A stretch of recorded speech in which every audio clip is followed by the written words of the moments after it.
The leash still hangs by the door. That is the first thing I see when I wake up and the last thing I see before I pass out on the couch. It has been 6 months since Sarah gutted my life, took the furniture, drained the joint account, and most unforgivably, took Buster. I did not care about the money. I did not care about the vintage coffee table or the signed prints. I cared about the 3-year-old German Shepherd mix who pulled me out of the darkest depression of my life. She knew that. That is exactly why she took him. She did not want the dog. She hated the shedding. She hated the muddy paws. She hated the walks. She took him because she knew it was the only way to truly break me. She thought I would just roll over and die. She thought time would make me forget. She was wrong.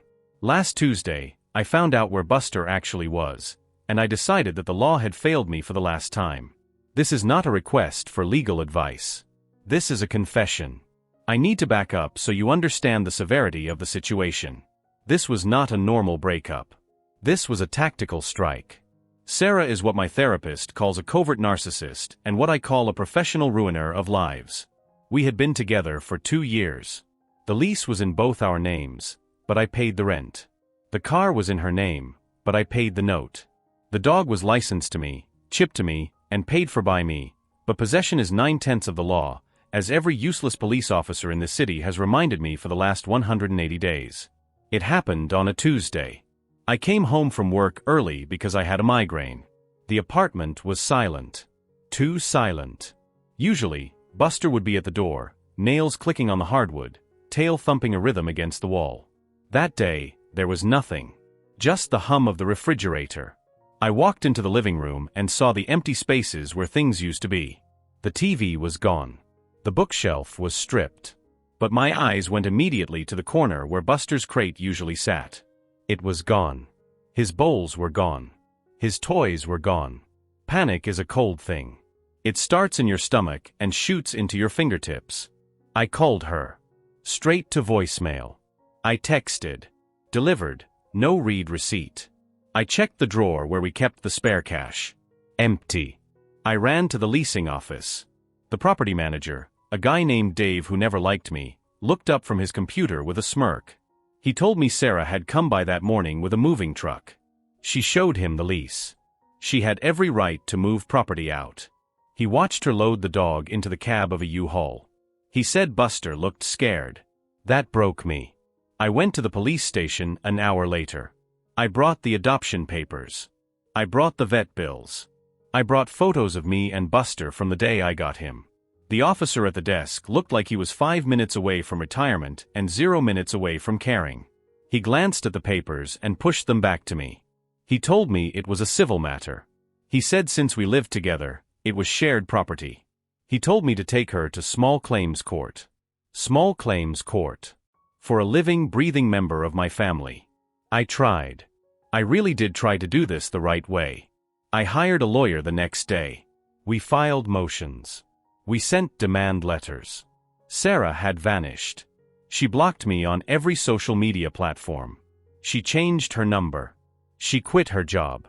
Her parents, who always hated me because I did not make 6 figures, claimed they did not know where she was. My lawyer told me that until we could serve her, we were stuck. He told me to be patient. Patience is for people who have something to lose. I had lost everything. The first month was a blur of alcohol and silence. I stopped sleeping in the bedroom. I slept on the floor where Buster's bed used to be. I know how pathetic that sounds. I do not care. That dog was the only reason I got out of bed during the lockdown years. He was the only thing that looked at me with unconditional love. Sarah looked at me like I was a project she had lost interest in. By month 3, the depression turned into obsession. I became an internet sleuth. I created burner accounts on Instagram, Facebook, TikTok. I monitored her friends. I monitored her family. I monitored her ex-boyfriends. I created a spreadsheet of her known associates. I tracked their locations based on the background landmarks in their selfies.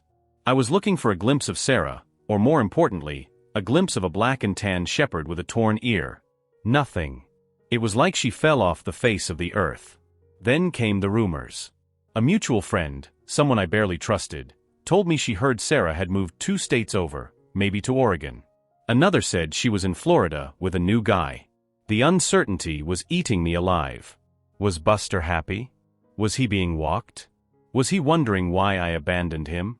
That thought kept me awake. The idea that he thought I gave him up. 6 months. That is a long time to be angry. Most people burn out. My anger crystallized. It became a cold, hard thing in my chest. Then, the slip-up happened. It was not Sarah who messed up. It was her sister, Emily. Emily was the only one in that family who tolerated me, mostly because I fixed her laptop once. She wasn't bright, but she wasn't malicious like Sarah. I had been monitoring Emily's Venmo transactions. I know, privacy violation, but I was desperate. Most of her transactions were private, but she forgot to hide one. Vet bill repayment, THX for helping S. The recipient was a user named KMiller99. My heart hammered against my ribs. I clicked on KMiller99. The profile was public. It was a guy named Kevin Miller. His profile picture was him holding a fish. I scrolled through his feed. It was mostly trucks, fishing trips, and complaints about politics. But then I saw it. A photo from 2 weeks ago. It was a picture of a backyard. A muddy, fenced-in yard with a chain-link kennel in the corner. Inside the kennel, barely visible in the shadows, was a dog. I zoomed in until the pixels blurred. The shape of the head. The way one ear stood up and the other flopped slightly at the tip. It was Buster. But he looked thin. He looked miserable. I did not sleep that night. I went to work on Kevin Miller. I found his LinkedIn. I found his Facebook. I found his address. He lived in a rural town about 4 hours north of where I lived. The kind of town that is just a stretch of highway and a gas station. Why was Buster with this guy? Was this Sarah's new boyfriend? I dug deeper. I found a connection between Kevin Miller and Sarah's cousin. They went to high school together. Then I found a post on Kevin's timeline from 5 months ago. Looking for a rigorous guard dog for the salvage yard. German Shepherds preferred. Will pay cash. The realization hit me like a physical blow. Sarah did not keep Buster. She did not take him because she loved him. She did not even take him to hurt me, not primarily. She took him to sell him. She needed money for her move, for her new life, and she sold my best friend to a salvage yard owner to guard a pile of scrap metal. The rage that filled me was not hot. It was absolute zero. I called my lawyer. I sent him the screenshots. I sent him the address. He called me back an hour later. He sounded tired. He told me that this was good evidence, but it would take time. We would have to file for a writ of replevin in that jurisdiction. We would have to prove the dog in the picture was Buster. We would have to prove Sarah sold him illegally. It could take months. And in the meantime, Kevin Miller could hide the dog, move the dog, or worse. I cannot wait months, I told him. You have to, he said. Do not do anything stupid. If you go there, you will get arrested. You will lose any chance of getting the dog back legally. I hung up. I looked at the leash by the door. I looked at the picture of Buster in that muddy cage. I knew I was not going to wait. I spent the next 3 days planning. I called out sick from work. I told them I had COVID. It bought me a week of uninterrupted time. I needed gear. I needed a plan. I needed to know exactly what I was walking into. I drove up to the town, let's call it Oakhaven, on a Thursday. I drove a rental car, a generic gray sedan, because my own car was distinct and Sarah might have described it to Kevin. I parked a mile down the road from the address I had found. It was indeed a salvage yard. Miller's Auto Parts. The place was a fortress of rusted metal. 8-foot chain-link fences topped with razor wire. Stacks of crushed cars arranged in a labyrinth. There was a main office, a small trailer near the gate, and a large metal shed in the back. I hiked through the woods adjacent to the property. I brought binoculars. I lay in the brush for 6 hours, letting the insects bite me, watching the yard. At 4 p.m., a man came out of the trailer. It was Kevin. He was bigger than he looked in his photos. Heavy set, beard, walked with a limp. He carried a bucket. He walked to the back of the lot, near the metal shed. There was a run there, hidden from the main road. He dumped the contents of the bucket onto the ground. Kibble. Then he banged on the chain link. "Eat up, mutt." Buster emerged from a plastic doghouse. I had to bite my hand to stop myself from screaming. He was skinny. His coat, usually shiny and brushed, was matted with mud. He limped slightly on his back left leg. He ate the food voraciously, looking over his shoulder constantly. This was not a pet. This was an asset. A tool. Kevin had bought a cheap alarm system. I watched Kevin go back inside. I watched the lights go out in the office at 6 p.m. Kevin got into a truck and drove off. He did not live at the yard. He lived somewhere else. That was the first piece of good news. But the gate was locked. The fence was high. And Buster was in a locked run inside the locked perimeter. I drove back to the motel I had rented in the next town over. I spread a map of the salvage yard out on the bed. I drew diagrams. I calculated timelines. If I went to the police in this town, they would likely know Kevin. Small towns are like that. The sheriff plays poker with the business owners. They would tell me it is a civil matter. They might even tip Kevin off. I could not risk it. I had to steal my dog back. Friday was preparation day. I went to a hardware store 3 towns over. I bought heavy-duty bolt cutters. I bought thick work gloves. I bought a dark hoodie and dark pants. I bought a high-end steak from a butcher shop. I bought a sedative from a camping supply store, Benadryl, just enough to take the edge off if he was panicked, though I hoped he would recognize me. I also bought a burner phone.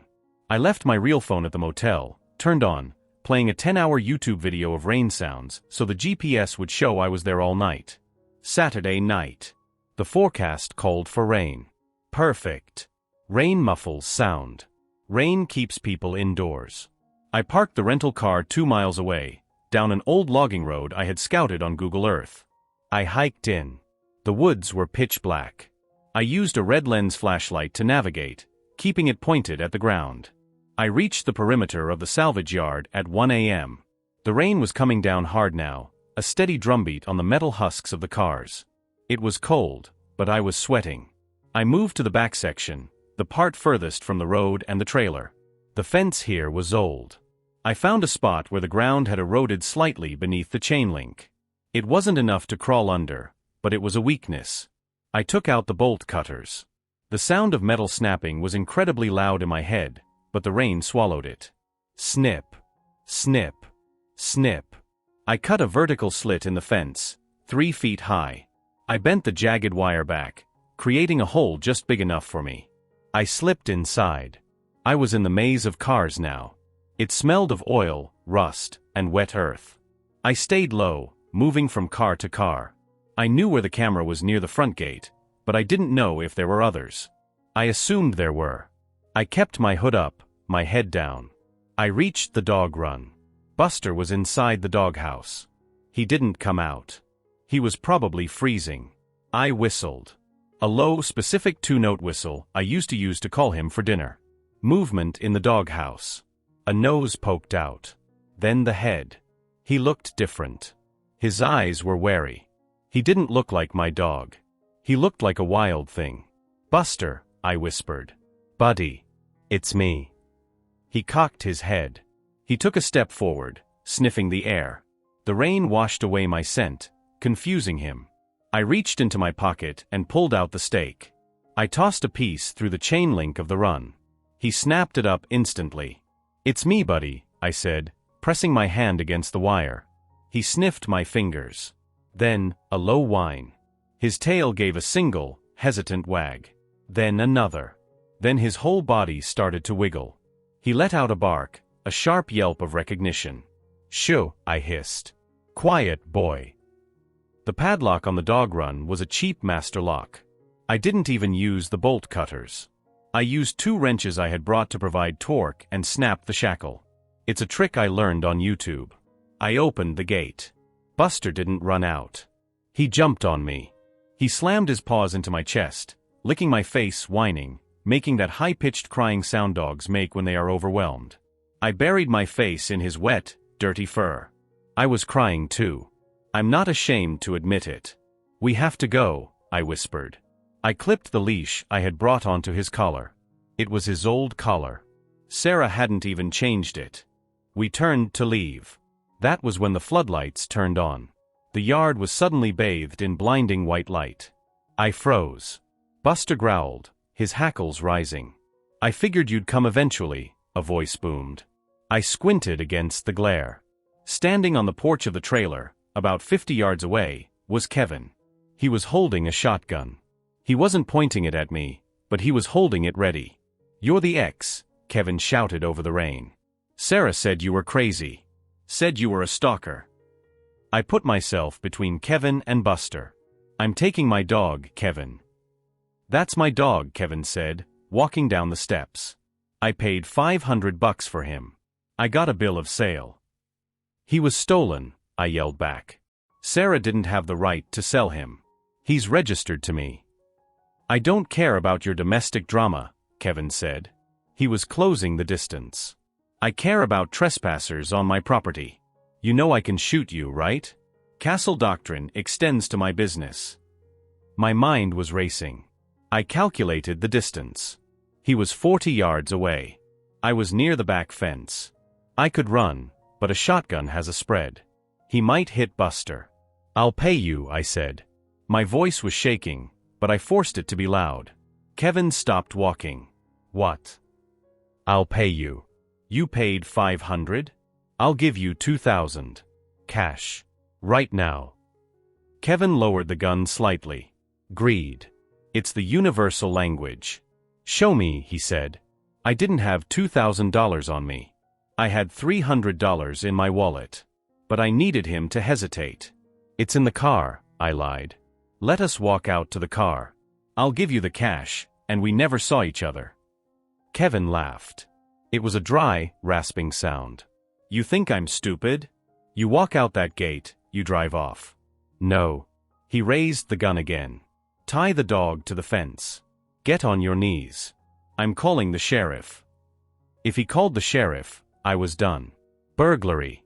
Trespassing. Possession of burglary tools. I'd go to jail. Sarah would win. Buster would stay here and rot. I looked at Buster. He was pressing against my leg, growling at Kevin. He knew this man was the enemy. "Tie the dog." Kevin shouted, racking the slide of the shotgun. "CHK, CHK." The sound triggered something in me. It wasn't bravery. It was desperation. "Go," I whispered to Buster. I unclipped the leash. "What?" Kevin yelled. "Get him." I screamed, pointing at Kevin. I had never trained Buster to attack. He wasn't a police dog. But he was a German shepherd who had been starved and neglected by this man for months. He held a grudge. Buster launched himself. He was a blur of black and tan. He covered the ground in seconds. Kevin didn't shoot. He panicked. He swung the barrel of the gun like a club, trying to ward off the missile coming at him. Buster didn't go for the throat. He went for the leg. He clamped his jaws onto Kevin's calf. Kevin screamed. The gun flew out of his hands and skittered across the wet gravel. "Buster, OFF." I yelled, sprinting forward. I didn't want my dog to maul him. I just needed a distraction. Buster let go immediately and backed away, barking furiously. Kevin was on the ground, clutching his leg. He was cursing, rolling in the mud. I grabbed the shotgun. I checked the chamber. It was loaded. I pumped it, ejecting the shell, then pumped it again until it was empty. I threw the gun into a pile of scrap metal. "You're crazy." Kevin shrieked. "My leg." He broke my leg. "You're lucky he didn't tear it off," I said. I grabbed Buster's collar. My heart was beating so hard I thought I would pass out. "I'm leaving," I said. "If you call the police, I will tell them you run an illegal dog fighting ring. I'll tell them I saw you abusing animals. I have pictures, Kevin. I have pictures of the conditions here. I'll send them to the EPA, the ASPCA, and every news station in the state. Do you want them digging through this scrapyard? Do you want them checking your soil for oil leaks? Do you want them looking at your VIN numbers?" It was a bluff. Mostly. But salvage yards are notoriously shady. I banked on him having secrets he wanted to keep hidden more than he wanted to press charges for a dog bite. Kevin stopped screaming. He looked at me with pure hate, but I saw the fear in his eyes. "Get out," he spat. "Take the mutt and get the hell out." I didn't wait. I clipped the leash back on. We ran. We ran back to the hole in the fence. We scrambled through the woods. I fell twice, scraping my hands raw on rocks, but I didn't feel it. Buster pulled me along, his tail high, his ears forward. We got to the rental car. I threw him in the back seat. I peeled out, mud spraying from the tires. I drove for 3 hours straight without stopping. I didn't go back to the motel. I drove south, towards the state line. Every pair of headlights in my rearview mirror looked like a cop car. At 4:30 a.m., I pulled into a rest stop. I climbed into the back seat. Buster laid his head on my lap. He let out a long, shuddering sigh. I checked him over. He was thin, yes. He had some sores on his paws. But he was alive. He was mine.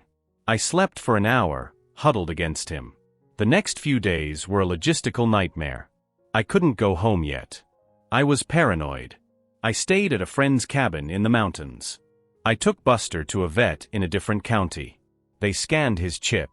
It still read my information. Sarah hadn't even bothered to transfer it. That was the smoking gun. Legally, he was still mine. I had the vet document his condition: malnutrition, exposure, anxiety. Then, I went on the offensive. I didn't sue Kevin. I didn't want to poke that bear. But I went after Sarah. My lawyer sent a new letter. This one wasn't a request. It was a notification. We attached the vet report. We attached the affidavit from the private investigator, me, lying about being a PI, stating that the dog was found in a salvage yard where she had sold him. We attached the Venmo screenshot. We told her that we were preparing to file criminal charges for animal cruelty, theft, and fraud. We told her that unless she signed a document relinquishing all claims to the dog and paid me $5,000 for the recovery fees, we would go to the police and her employer. Sarah had a new job as a marketing coordinator for a wellness brand. They wouldn't take kindly to an animal abuser on the payroll. She folded. Immediately. She signed the papers. She transferred the money. She didn't even try to fight it. She was a coward. Narcissists always are when you strip away their control. That was a week ago. I am sitting here now, writing this. Buster is asleep at my feet. He twitches when he dreams now. He barks in his sleep. I wonder what he is dreaming about. I wonder if he dreams of the cold cage and the rain. I look at the leash by the door. It's not a symbol of loss anymore. It's a symbol of victory. I know some of you will say I went too far. Breaking and entering. Assault. Theft. I broke the law. I know that. But I look at his ribs, which are slowly filling out. I look at the way he looks at me when I pick up his ball. I would do it again. I would burn the whole world down for this dog. Sarah tried to destroy me by taking the thing I loved most. Instead, she reminded me of who I am. I am not the guy who rolls over. I am the guy who fights. If you are reading this, Sarah, and I know you stalk my Reddit account, I won. And if you ever come near him again, the next time I won't be bringing a steak. The adrenaline of the rescue has faded, replaced by a hypervigilance that is exhausting. I check the locks on my apartment door 3 times a night. I bought a doorbell camera. I bought a dash cam. I am not paranoid, I am prepared. The reintegration process has been slow. Buster is not the same dog he was before. He is jumpy. Loud noises send him scrambling under the bed. He used to love meeting strangers. Now he puts himself between me and anyone who approaches us on the street, emitting a low rumbling growl that vibrates up the leash. We are working with a behavioral trainer, a woman named Elena who specializes in trauma cases. She says he has PTSD. I didn't know dogs could get PTSD, but looking at him, it is undeniable. I have learned more about what happened in those 6 months. The rabbit hole went deeper than just Kevin Miller. After Sarah signed the papers and paid the money, I thought I was done with her. But anger is a funny thing. It lingers. I wanted to know why. The Venmo note said repayment. Sarah had owed Kevin money. Why? I did more digging. I still had access to an old iPad she had left behind. She had logged out of most things, but she had forgotten her email was synced to the default mail app. It hadn't updated in months because the password was changed, but the cached emails were there. I scrolled back to the month of the breakup. I found an email thread between Sarah and a landlord in the city she moved to. She was applying for a luxury apartment. The rent was astronomical. She didn't qualify on her own. She needed a larger deposit. Then, an email from her sister, Emily. "I can't lend you that much, Sarah. Dad cut us both off." Then, an email from a random address. "Kevin said he'd take the shepherd. He needs a yard dog. He'll wipe the debt from the car." The car. Sarah had totaled her car 3 years ago, before we met. She had bought a used one from a friend of a friend. Kevin. She had been making payments to him under the table to avoid interest rates she couldn't afford. She was behind on payments. She wanted to move. She needed the car to move.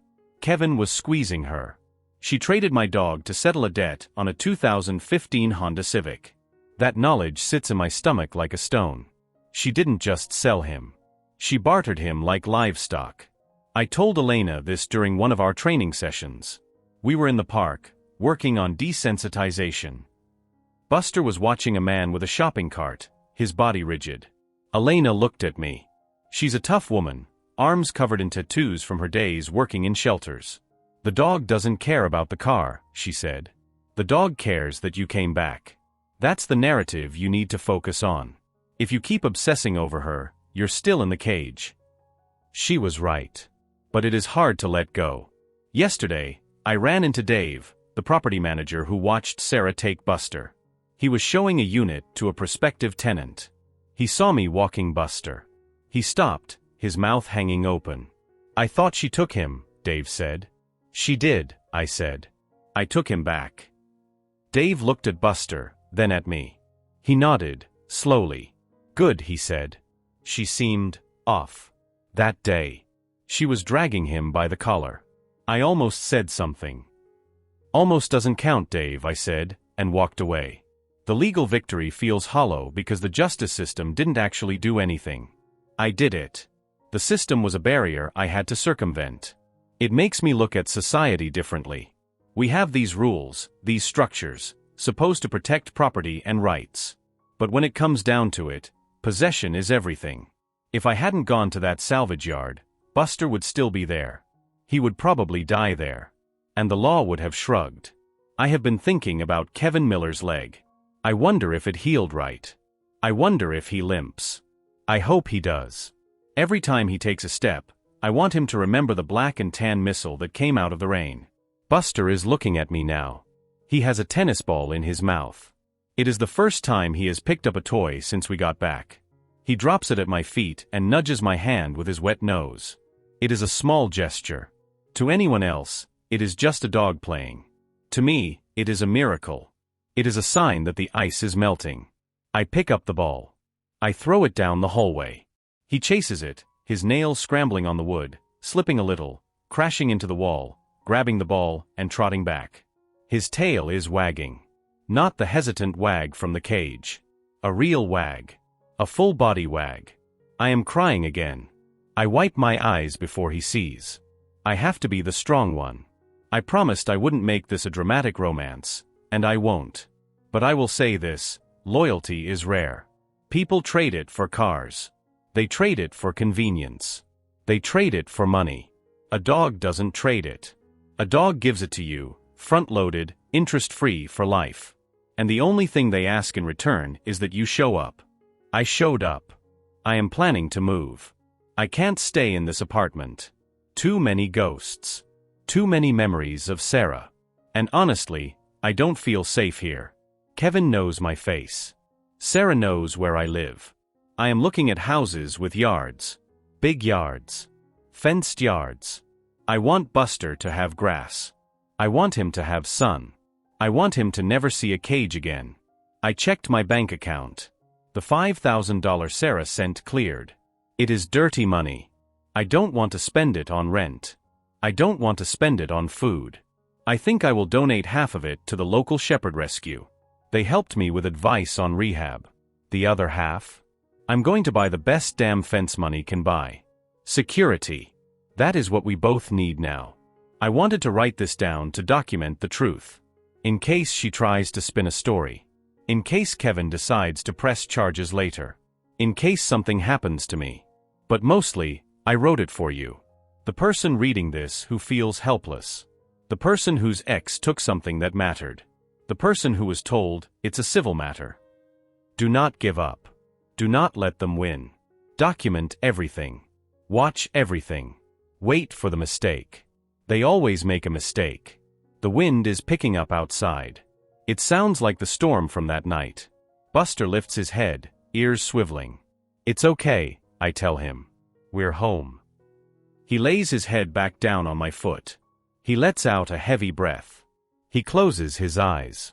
I am not going to close mine. Not yet. I have a few more things to check. I open my laptop. I pull up the browser. I type in a name. Not Sarah's. Not Kevin's. I type in the name of the wellness brand Sarah works for. I look at their Our Team page. There she is. Smiling.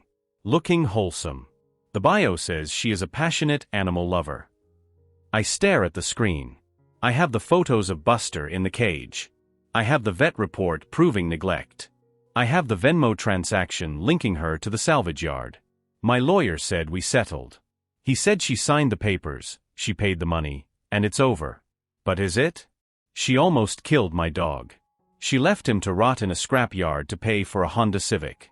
And now she is using her love for animals to sell yoga mats and essential oils. I feel that cold thing in my chest again. I am not going to breach the settlement agreement. I am not going to sue her. But the settlement agreement has a confidentiality clause regarding the terms of the settlement. It does not say I cannot share the truth of what happened with an anonymous tip line. I look at the contact email for the company's HR department. I look at Buster. He is safe. That was the mission. But justice? Justice is a different mission. I start typing. To whom it may concern. The cursor blinks. I think about the rain. I think about the bolt cutters. I think about the look in Kevin's eyes. I delete the draft. Not yet. If I send it now, it looks like vengeance. It looks like a bitter ex. I need to wait. I need to wait until she feels safe. Until she gets a promotion. Until she thinks the past is buried under layers of new lies. I will wait 6 months. Just like she made me wait. I will set a reminder on my phone. Date, November 28th. Action, the truth. I close the laptop. I reach down and stroke Buster's head. His fur is soft. He is warm. We are going to be okay. But Sarah?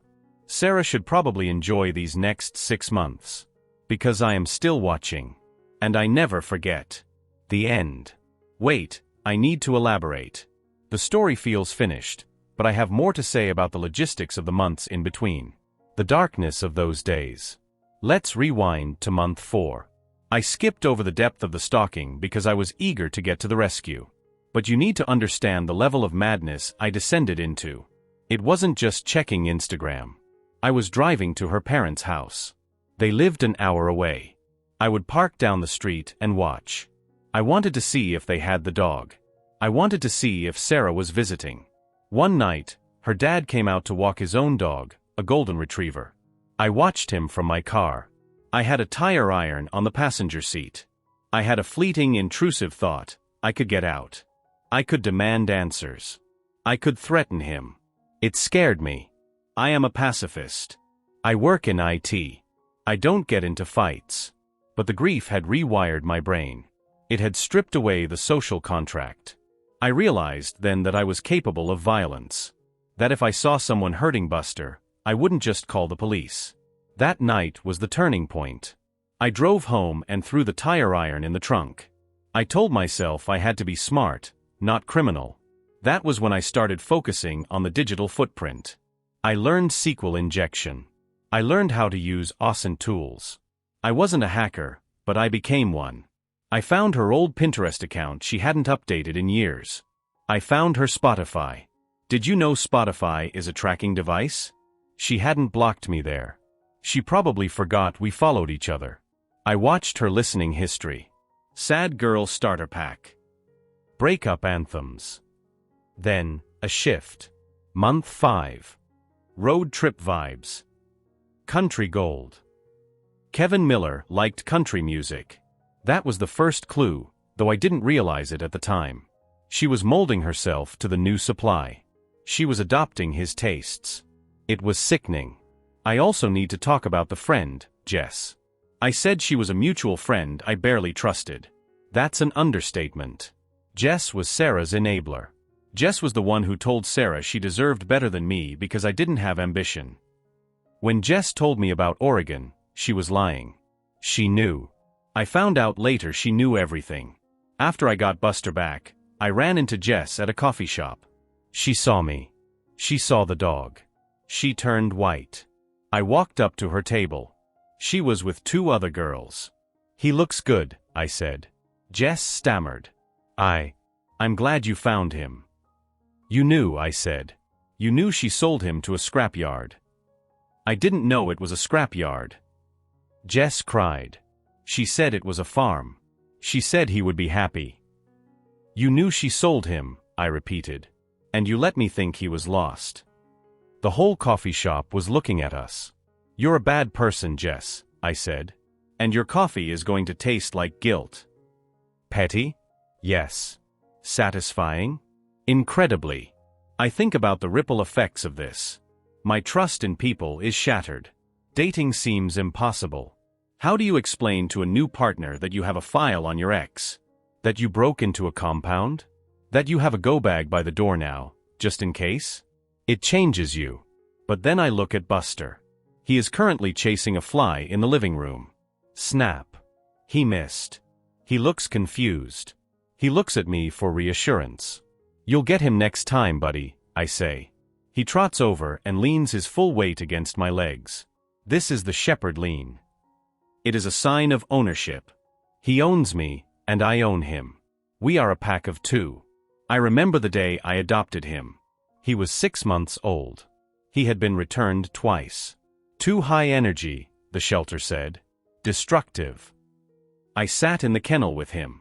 He chewed on my shoelaces. Then he crawled into my lap and fell asleep. I knew. Sarah never had that moment. To her, he was an accessory. A prop for Instagram photos. #dogmom. #rescue. She didn't rescue him. I did. Twice. I checked the time. It is late. Or early. The distinction doesn't matter much anymore. I should sleep. But I keep thinking about the fence at the salvage yard. The hole I cut. I wonder if Kevin fixed it. I wonder if he got another dog. That thought chills me. If he did. No.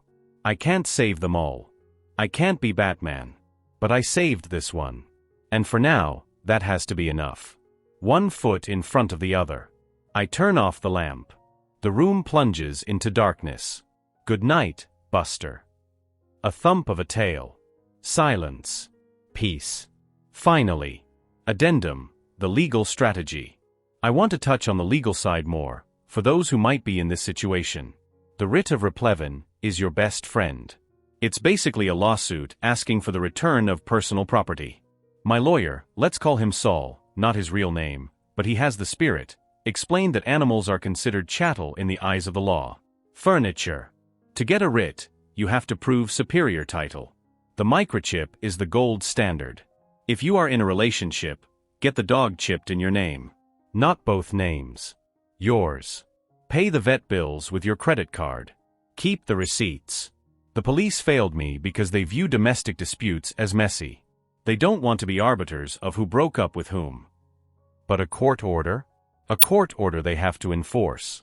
If I had waited for the court order, though, Saul told me off the record after the settlement, you know, if you hadn't gone that night, the dog would have been gone. Kevin would have moved him the second he got wind of a subpoena. Saul knew. He never asked if I broke in. He just asked, "How did you confirm the location?"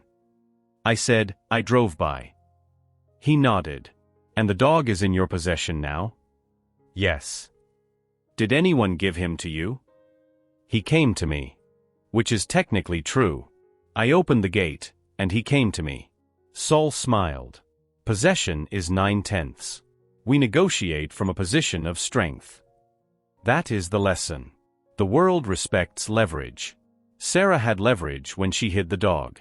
Kevin had leverage when he had the gun. I took the leverage back. It is a cold way to view the world, but it is the only way that kept my family together. And Buster is family. I stroke his ear. The one with the tear. He got that tear from a stray cat when he was a puppy. It gives him character. He twitches again. We are both damaged goods, I suppose. But we are healing. Together. Day 60 post-rescue. It has been 2 months since I got him back. The nightmares have stopped for me mostly. Buster still barks at thunder. I finally blocked Sarah's sister, Emily. She sent me a text last week. I'm sorry. I should have told you. I didn't reply. Sorry doesn't fix a starved dog. Sorry doesn't erase 6 months of hell. I deleted the thread. I am focusing on the future. I met a girl at the dog park. Her name is Maya. She has a husky. Buster liked the husky. They played. Usually, he is aggressive with new dogs now, but he liked this one. Maya asked me about Buster's scar. He has a small one on his leg from the fence. He's a rescue, I said. From a shelter? She asked. I looked at Buster. He was panting, happy, tongue lolling out. Sort of, I said. It's a long story. I have time, she said. I hesitated. Do I tell her? Do I unload the crazy? Maybe another time, I said. We're taking it slow. She smiled. Slow is good. I think I might see her again. But I will check her Venmo history first. Just kidding. Not really. The paranoia is fading, but the vigilance remains. I am the guardian. That is my role. I watch the perimeter. I keep the pack safe. And the leash hangs by the door, ready for the next walk. Always ready. The end. I let my best friend stay in my guest room, then discovered he'd been secretly recording my wife Part 1, The Favor. I am writing this from a hotel room on the other side of town. My hands are shaking as I type this, but I need to get it all down while the timeline is fresh in my mind. I need a record of this. If you are reading this and thinking about letting a friend crash at your place because they are going through a hard time, read this first. Read every single word. It started 6 months ago. My best friend, let's call him Mark, showed up at my door at 11 p.m. on a Tuesday. He looked like he had been through a war. His eyes were red, his clothes were wrinkled, and he smelled like stale coffee and desperation. Mark and I have known each other since freshman year of college. We were roommates for 3 years. He was the best man at my wedding. If there was one person on this planet I trusted with my life, strictly outside of my wife Sarah, it was Mark. He told me his fiancée Jessica had kicked him out. He said he didn't see it coming. He said she accused him of being distant, of working too much, of checking out of the relationship. He was sobbing in my living room, sitting on the edge of the beige recliner, holding a glass of bourbon I had poured him. He looked pathetic. He looked like a man who had lost everything. Naturally, I looked at Sarah. She was standing in the doorway of the kitchen, arms crossed, wearing her silk robe. Sarah has always been the cautious one. She liked Mark, but she always found him a bit intense. He was the kind of guy who remembered your birthday, your half-birthday, and the anniversary of the day you bought your first car. Some people found it charming. Sarah found it suffocating. But that night, seeing him broken, she softened. She nodded at me. I told Mark he could stay in the guest room for a few weeks until he got back on his feet. He cried. He literally hugged my knees. It was uncomfortable, but I chalked it up to the trauma of a sudden breakup. The first month was fine. Better than fine, actually. Mark was the perfect house guest. He was a ghost. He left for work before we woke up and came back late, usually retreating straight to his room. He insisted on paying rent, which I refused, so he started buying groceries. He fixed the leaky faucet in the master bath that I had been ignoring for 2 years. He upgraded our Wi-Fi mesh network because he works in high-level IT security. He made himself indispensable. That was the trap. I see that now. He was making us dependent on him, specifically on his technical skills. The weirdness started around week 6. Sarah works from home 3 days a week. I work in an office downtown, so I am gone from 8 to 6 every day. Mark supposedly worked a hybrid schedule, but his hours became erratic. One night, Sarah and I were lying in bed. It was around midnight. We were talking about our finances, specifically stressing about a car payment. It was a private conversation, whispered in the dark. The next evening, Mark came home with a bottle of expensive wine. As he poured it, he casually mentioned a financial advisor he knew who specialized in optimizing car loans and reducing monthly overhead. I didn't think anything of it. I thought it was a coincidence. Sarah looked at me, her eyes wide, but said nothing until we were upstairs. "Did you tell him?" she asked. "Tell him what?" "About the car payment." "No. Why would I?" He used the exact phrasing I used last night. Reducing monthly overhead. That is not a common phrase, Dave. I told her she was being paranoid. I told her Mark was just a finance guy, that they all talk like that. I gaslit my own wife because I couldn't conceive that my best friend was listening to us. 2 weeks later, Sarah lost her keys. She is organized. She never loses her keys. We tore the house apart. Mark was at work. We checked the couch, the counters, the laundry. Nothing. Sarah was in tears because she was late for a client meeting. Mark came home early that day. He walked in, saw us panicking, and asked what was wrong. We told him. He smiled that easy, helpful smile. "Did you check the pocket of your winter coat? The blue one?" It was July. Sarah hadn't worn that coat in 4 months. It was in the back of the hall closet. Sarah looked at him like he was crazy. Why would they be there? "I don't know," Mark shrugged. "I just have a hunch." I went to the closet. I reached into the pocket of the heavy blue wool coat. My fingers brushed against the cold metal of her keychain. I pulled them out. The atmosphere in the room dropped 10 degrees. "How did you know?" Sarah asked. Her voice was flat. "Dangerous." Mark laughed. "I didn't. I just know you moved things around in there last weekend when you were looking for the sunscreen. I figured maybe they fell." That explanation made 0 sense. The sunscreen was in the bathroom cabinet, not the hall closet. But I wanted to believe him. I wanted to believe there was a logical explanation because the alternative was that my best friend was moving my wife's belongings to mess with her. Things escalated. Sarah started complaining about headaches. She said she felt like she was being watched. She stopped working in the living room and started working exclusively in our bedroom with the door locked. She told me she didn't feel comfortable alone in the house with him anymore. I defended him. I am ashamed to admit it, but I did. I told her Mark was harmless. I told her she was projecting her stress onto him. We fought about it. Loudly. In the kitchen. "He has to go, Dave," she screamed. "I don't care that he's your friend. I don't feel safe. He's going through a divorce, Sarah. I can't just kick him onto the street because you have a bad vibe." Mark was upstairs during this fight. When we cooled down and I went to the kitchen to get water, Mark walked in. He didn't look at me. He opened the fridge, took out a soda, and said, "I can go to a hotel if I'm causing trouble, Dave. I don't want to come between you two." He looked so dejected. I felt like a monster. I told him no, stay, we were just stressed. That was the night I signed my own death warrant. Part 2, The Network. 3 days ago, the internet went down. Usually, this wouldn't be a crisis, but I had a deadline and needed to upload a massive architectural file. I went to the router in the hallway closet. Mark had replaced my old consumer-grade router with a commercial rack-mounted switch and a dedicated server box he called the Home Hub. He said it would stabilize our connection for gaming and streaming. I rebooted the modem. Nothing. I decided to bypass the switch and plug directly into the modem to see if it was an ISP issue. I needed an Ethernet cable. I knew Mark kept a spool of cables in the guest room. Mark was at the gym. Sarah was out shopping. The house was empty. I went into the guest room. It was immaculate. The bed was made with military precision.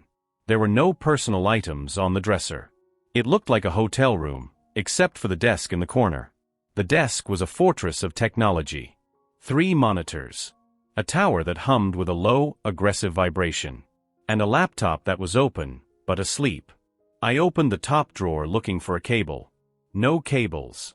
Just a stack of hard drives. 6 of them. All labeled with dates. I opened the second drawer. It was full of receipts. Fast food, gas, hardware stores. I checked the closet.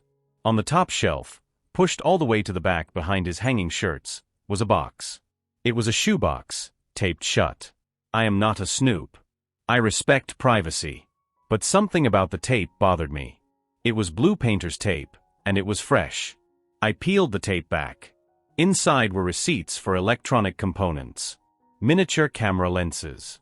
High-gain microphones. Long-range Bluetooth transmitters. And a receipt for a locksmith service dated 2 weeks before he moved in. My stomach dropped. I looked at the locksmith receipt. The address listed for service wasn't his old apartment. It was my address. He had keys to my house made 2 weeks before he supposedly had his breakdown and needed a place to stay. The breakdown was a lie. The divorce might have been real, but his arrival at my doorstep wasn't an act of desperation. It was a scheduled deployment. I needed to see what was on the computer. I sat at his desk. The screens were locked. Password protected. I tried his usual passwords, names of his dogs, his birthday. Nothing. Then I looked at the tower. There was a USB port on the front. I remembered a trick Mark taught me years ago. If you can't get into the OS, boot from a Linux drive and mount the storage. I ran to my office, grabbed a bootable Ubuntu drive I use for troubleshooting, and plugged it into his tower. I restarted the machine and mashed the BIOS key. It worked. I was in. I mounted his main data drive. The file structure was terrifyingly organized. Root projects, archive, targets. I clicked on targets. There were 3 folders. Jessica, his ex. Office. D&S_home. I clicked on D&S_home. My heart stopped. The folder contained thousands of files. They were categorized by room. Kitchen. Living_room. Master_bed. Master_bath. Guest_bath. Hallway. I clicked Master_bed. The most recent file was time-stamped 20 minutes ago. I opened it. It was a video file. The angle was high, coming from the smoke detector above our bed. It was crisp, 4K resolution. It showed my empty bedroom. The audio was crystal clear. I could hear the hum of the refrigerator downstairs. He had replaced our smoke detectors. I remembered him doing it. He said they were expired and bought us smart ones as a thank you gift. I closed the file and opened one from 2 nights ago. It showed Sarah and me sleeping. Then, it showed Sarah getting up to use the bathroom. I backed out and went to the audio folder. This was worse. There were subfolders labeled arguments, financials, intimacy, Sarah_phone_calls. I clicked arguments. There was the recording of our fight in the kitchen. The audio quality was better than reality. He had EQ'd it. He had boosted the vocals and suppressed the background noise. Then I saw a text file titled log.txt. I opened it. It was a diary. But not a normal diary. It was a mission log. June 12th, implant planted in kitchen molding. Audio check good. June 15th, Target S is suspicious of the router. Distracted her with Wi-Fi speed upgrade talk. July 2nd, moved Target S's keys to coat pocket. Objective, increase stress levels. Create dependency on my recall. Success. July 10th, initiated financial anxiety protocol. Dropped knowledge of car payments during dinner. Triggered argument between D and S. Tension is building. Good. July 24th, Target D is defending me. Bond is solid. Target S is isolating. The wedge is set. He wasn't just watching us. He was running a psychological experiment. He was actively trying to destroy my marriage. I heard the front door open downstairs. Dave? I'm home.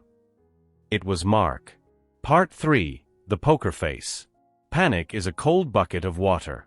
I didn't feel fear. I felt a surge of adrenaline so sharp it made my vision vibrate. I yanked the USB drive out. I did a hard shutdown of his computer by holding the power button. I rearranged the keyboard exactly how it was. I closed the closet door. I met him in the hallway just as he was coming up the stairs. Hey, I said. My voice sounded fake to my own ears, too high, too tight. Mark stopped on the landing. He was wearing his gym gear. He looked at me, then he looked at the door to the guest room behind me. Hey, he said. Internet down? Yeah, I said. I was just coming to ask if you could look at it. I tried rebooting the modem, but nothing. Mark stared at me for a second too long. His eyes scanned my face. He was looking for a micro-expression. He was analyzing me. Sure, he said. Let me shower first. I stink. No rush, I said. I'm going to grab a coffee. I walked past him. I had to physically restrain myself from pushing him down the stairs. I could smell his sweat. It made me want to vomit. I went to the kitchen. I grabbed my keys. I needed to get Sarah out of the house. I texted her, "Don't come home. Meet me at the Starbucks on 4th. Emergency. Do not call." She replied instantly, "What's wrong? Is everyone okay? Just come." I waited 5 minutes until I heard the shower running upstairs. Then I left. When I got to the coffee shop, Sarah was waiting in a booth. She looked terrified. What happened? Is it the house? Is it fire? It's Mark, I said. I told her everything. I told her about the receipt, the keys, the folders, the master_bed camera, the log file. I expected her to scream. I expected her to cry. She didn't. She went completely still. Her face turned to stone.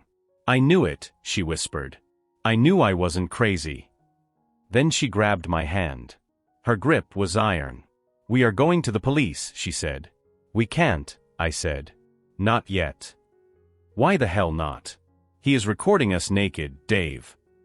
Because I don't have the drive, I said. I saw it on his computer, but I couldn't copy it in time. If we go to the cops now, they'll knock on the door, he'll answer, and while they're explaining why they're there, he will wipe those drives remotely. He has a kill switch. I saw the script on his desktop. Panic_wipe.exe. One keystroke and it's all zeros. Then it's just our word against his, and he's a tenant with rights. So what do we do? I need to get the data, I said. I need to get a copy of that folder. Then we burn him.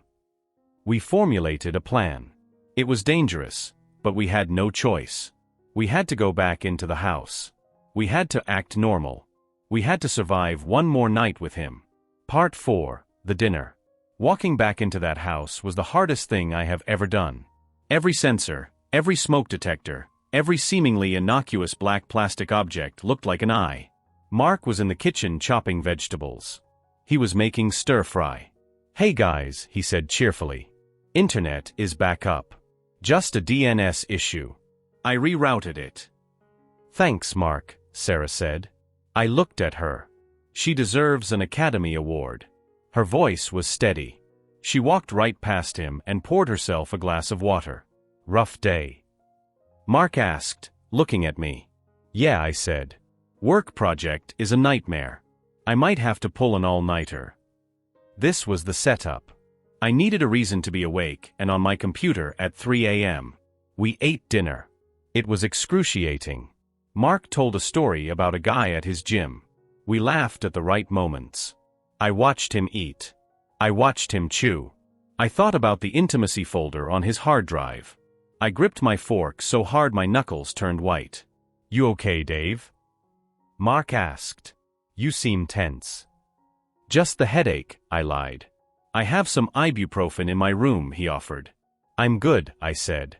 After dinner, we followed our routine. TV for an hour. Then bed. Sarah and I went to the master bedroom. We knew the smoke detector was a camera.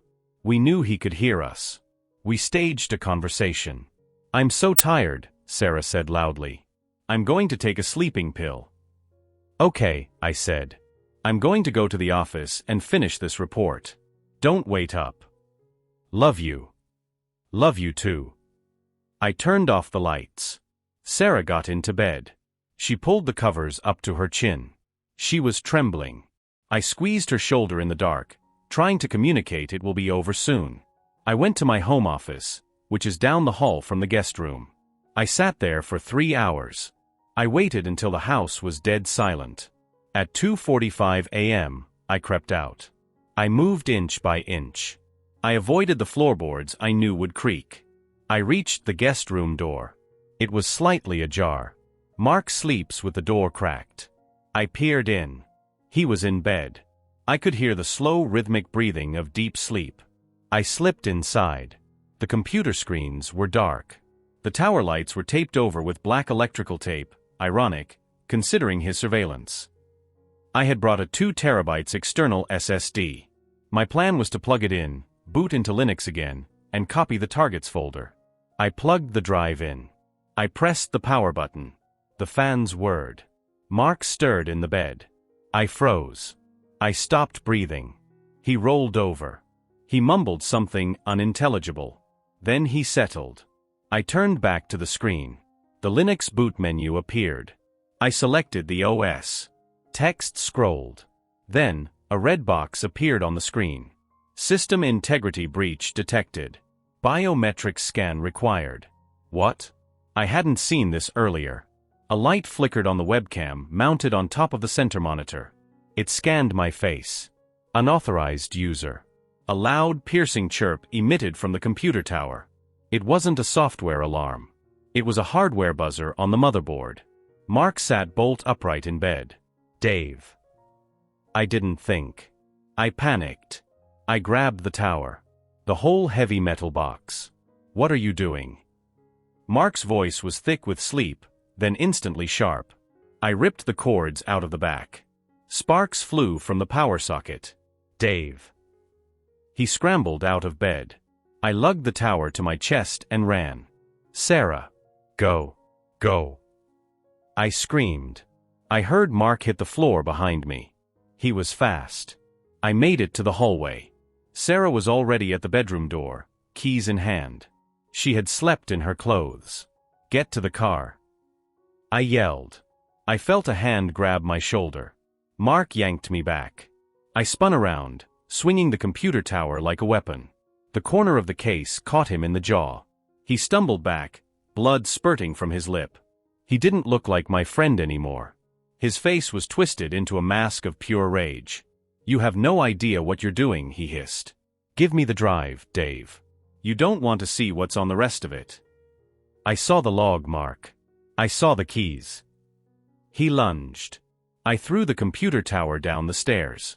It crashed, metal tumbling against wood, plastic shattering. It landed at the bottom with a sickening crunch. Mark froze. He looked at the destroyed machine. In that split second of distraction, I shoved him. Hard. He went backward. He flailed, trying to grab the railing, but missed. He tumbled down the stairs, landing in a heap next to his computer. I didn't wait to see if he was moving. I grabbed Sarah's hand and we ran. We sprinted down the stairs, stepping over his body. He was groaning, clutching his leg. We burst out the front door, jumped into the car, and peeled out of the driveway. Part 5, The Fallout. We drove to the police station. We sat in the lobby for 4 hours until a detective would see us. We told them everything. We gave them the address. We told them about the cameras. They sent a patrol car. When they got there, the house was empty. Mark was gone. But he didn't take the computer. The smashed tower was still at the bottom of the stairs. The police seized it. Their forensics team is analyzing it now. They found the cameras. They were everywhere. Smoke detectors, motion sensors, even a tiny pinhole camera inside the power brick of the TV. They found the hard drives in the guest room.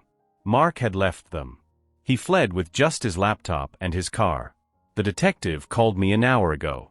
We cracked the encryption on the secondary drives, he said. His voice was grim. It's not just you and your wife, son. What do you mean? There are terabytes of data here. Other families. Other houses. He's been doing this for years. He finds a couple, infiltrates, records, and interferes. We found folders labeled with outcomes. Divorce. Suicide. Relocation. I nearly dropped the phone. Mark wasn't just a voyeur. He was a predator who got off on the destruction of relationships. He was an architect of chaos. And he is in the wind. I am writing this from the hotel because we can't go home. The police are sweeping the house for more bugs, but honestly, I don't think we can ever live there again. Every shadow feels like him. Sarah hasn't spoken in hours. She's just staring at the wall. I checked my email 10 minutes ago. There was a message from an anonymous sender. No subject line. The body of the email was just a link. I shouldn't have clicked it, but I did. It was an audio file. I played it. It was a recording of me and Sarah in the car, driving to the police station. "We're safe, Sarah. We're safe." Asterisk. "He's gone, Dave. We have the evidence." The recording ended. He bugged our car. I ran down to the parking lot. I tore the car apart. I found it stuck under the passenger seat. A tiny black box with a blinking red light. He knows where we are. He knows we went to the police. I am posting this now because if anything happens to us, I want the world to know who did it. His name isn't really Mark. The police told us his fingerprints match a John Doe from a fraud case in Chicago 5 years ago. If you have a friend who is going through a hard time and needs a place to stay, check their background. Check your smoke detectors. And for God's sake, don't give them a key. Update 1. It has been 24 hours since I posted the original story. The response has been overwhelming. Thank you to everyone offering advice on bug sweeping and legal counsel. We are no longer at the hotel. The police advised us to move to an undisclosed location because of the tracker found in the car. We are currently staying at a friend's cabin about 3 hours out of the city.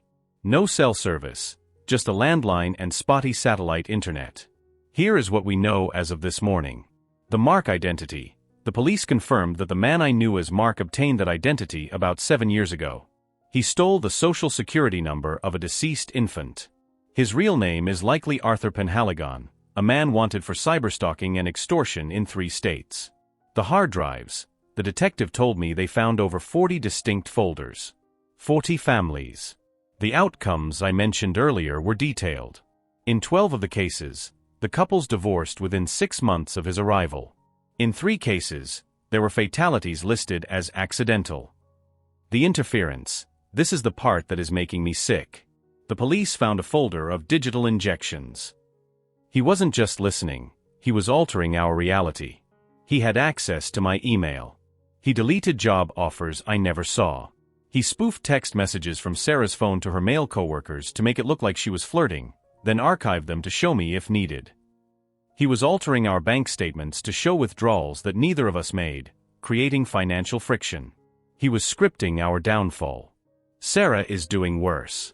She is scrubbing her skin raw in the shower. She feels violated in a way that I can't fully comprehend. She keeps asking, "What did he see? What does he have?" The police told us that Project S, the folder for us, was marked as incomplete. That's the only silver lining. We disrupted him before he could reach his finale. I asked the detective what the finale usually entailed. He hesitated. In the files we analyzed, the finale usually involves him presenting the evidence of infidelity or betrayal to one partner to induce a violent reaction. He films the fallout. He wanted me to kill her. Or her to kill me. That was the end game. I will update again if anything happens. We are armed. We are watching the perimeter. Update 2. He is here. I am typing this on my phone. My hands are shaking so bad I can barely hit the keys. The cabin is supposed to be secret. Only the police and the owner, my cousin, know we are here. About 20 minutes ago, the landline rang. We didn't pick up. We let it go to voicemail. The voice that came through the machine was computerized, synthetic. But the cadence was his. "You broke my computer, Dave."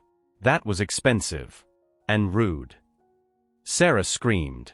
I grabbed the shotgun my cousin keeps above the mantel. I killed the lights.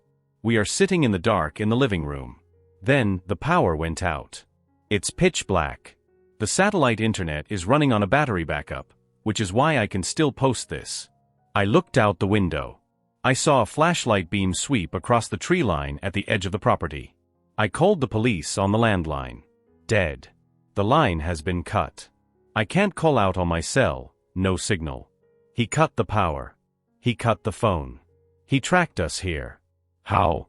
The car. We took the bug out of the car, but we drove the car here. He must have had a secondary GPS tracker hardwired into the chassis that we didn't find. We led him straight to us. I can hear footsteps on the porch. Slow. Deliberate. He isn't trying to be stealthy. He wants us to know he is here. I am posting this as a digital footprint. If we die here, Arthur Penhaligon is the killer. He is 6 feet 1 inch, brown hair, scar on his left eyebrow. He is dangerous. Wait. The doorknob is turning. I'm putting the phone down. I'm going to shoot anything that comes through that door. Final update. I am alive. Sarah is alive. It is over. I am writing this from the hospital. I have a broken rib and a concussion. Sarah has a sprained wrist. Here is what happened in the cabin. After I posted the last update, the front door handle stopped moving. Silence. We waited in the dark for 10 minutes. The silence was heavier than the darkness. Then, we heard the sound of glass breaking. Not in the living room. In the back bedroom. I signaled Sarah to get behind the couch. I racked the shotgun. I moved toward the hallway. I heard the floorboards creak. He was inside. Dave, his voice came from the darkness. It was calm. Conversational. Put the gun down. You're not a killer. That's my job. I'll blow your head off. I yelled. I wanted to sound tough, but my voice cracked. No, you won't. Because you want to know why. He stepped into the hallway. He was holding a heavy industrial flashlight. He shone it right in my face, blinding me. I fired. I missed. The shot went wide, taking a chunk out of the doorframe. The recoil nearly knocked me over. He didn't flinch. He just laughed. See? Bad aim. Low stress tolerance. That's why Sarah was looking for an exit strategy long before I showed up. Shut up. She was, Dave. I read her journals. I heard her phone calls to her mother. She thinks you're weak. He was doing it again. Even in the middle of a home invasion, he was trying to manipulate me. I pumped the shotgun. Before I could fire again, something flew out of the darkness from the side. It was Sarah. She had circled around through the kitchen. She swung a cast-iron skillet with both hands. It connected with the side of his head with a sound like a gong. Mark/Arthur dropped the flashlight. He stumbled sideways. I didn't hesitate this time. I didn't shoot him. I rushed him. I tackled him into the wall. We crashed through the drywall.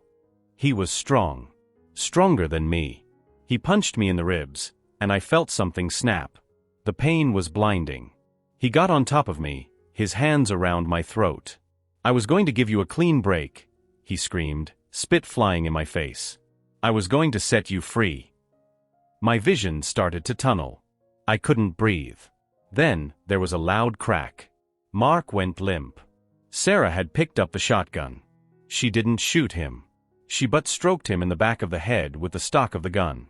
He rolled off me, unconscious. We tied him up with electrical cords. We tied his hands, his feet, and then we tied him to the radiator. We drove to the nearest town to get cell service and called the state police. When they arrived at the cabin, he was awake. He wasn't struggling. He was just watching the door.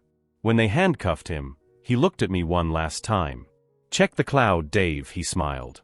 Blood on his teeth. Auto-upload. He was laughing as they shoved him into the cruiser. We found out later what he meant. He had set a dead man's switch. If he didn't enter a code every 24 hours, a batch of videos would be emailed to our employers, our families, and posted on public forums. The police cybercrimes unit managed to intercept the emails to our jobs, but they missed the ones to our families. My mother saw a video of us arguing about money. Sarah's dad saw a video of us being intimate. It was humiliating. It was destructive. But we survived. Arthur Penhaligon is currently being held without bail. The FBI is involved now because his victims cross state lines. They are looking at him for 2 murders in Oregon that fit his MO. Sarah and I are in therapy. Separate and together. Trust is hard now. Not just with new people, but with each other. Every time we fight, there is a ghost in the room. Every time one of us forgets a key or loses a file, we wonder, is this real? Or is this damage? We moved. We didn't just change houses, we changed states. We don't have a guest room in the new house. We have an office, and it stays locked. We don't have smart devices. No Alexa. No Nest. No networked cameras. We use dumb phones when we can. I miss my friend Mark. I miss the guy I thought he was. I mourn him like he died, because in a way, he never existed. But sometimes, late at night, when the house settles, I hear a creak in the floorboards. I know it's just the house. I know the alarm is set. I know the doors are bolted. But I still freeze. I still hold my breath. And I wonder who is watching. Edit. People are asking about the Project S folder being incomplete. The police found one file in a subfolder titled finale_prep. It was a deepfake video. It was incredibly realistic. It showed Sarah meeting a man at a hotel. The man wasn't Mark. It was a stranger. He was going to show me that video. He was going to convince me she was cheating. And he had a gun registered in my name hidden in the guest room closet. He wasn't just going to break us up. He was setting the stage for a murder-suicide. I looked at Sarah this morning while she was sleeping. I looked at her peaceful face. I thought about how close I came to believing a lie that would have ended our lives. Check your smoke detectors. Check your vents. And trust your gut. If you feel like you're being watched, you might be. My adult son cut me off after his mom turned him against me. Years later he begged for help, but I remembered everything. Posted by u/throwaway_recall_82. The vibration of my phone against the nightstand woke me up before the ringtone did. It was 3:14 a.m. on a Tuesday. I am a light sleeper, a habit picked up during 20 years of marriage to a woman who thrived on chaos.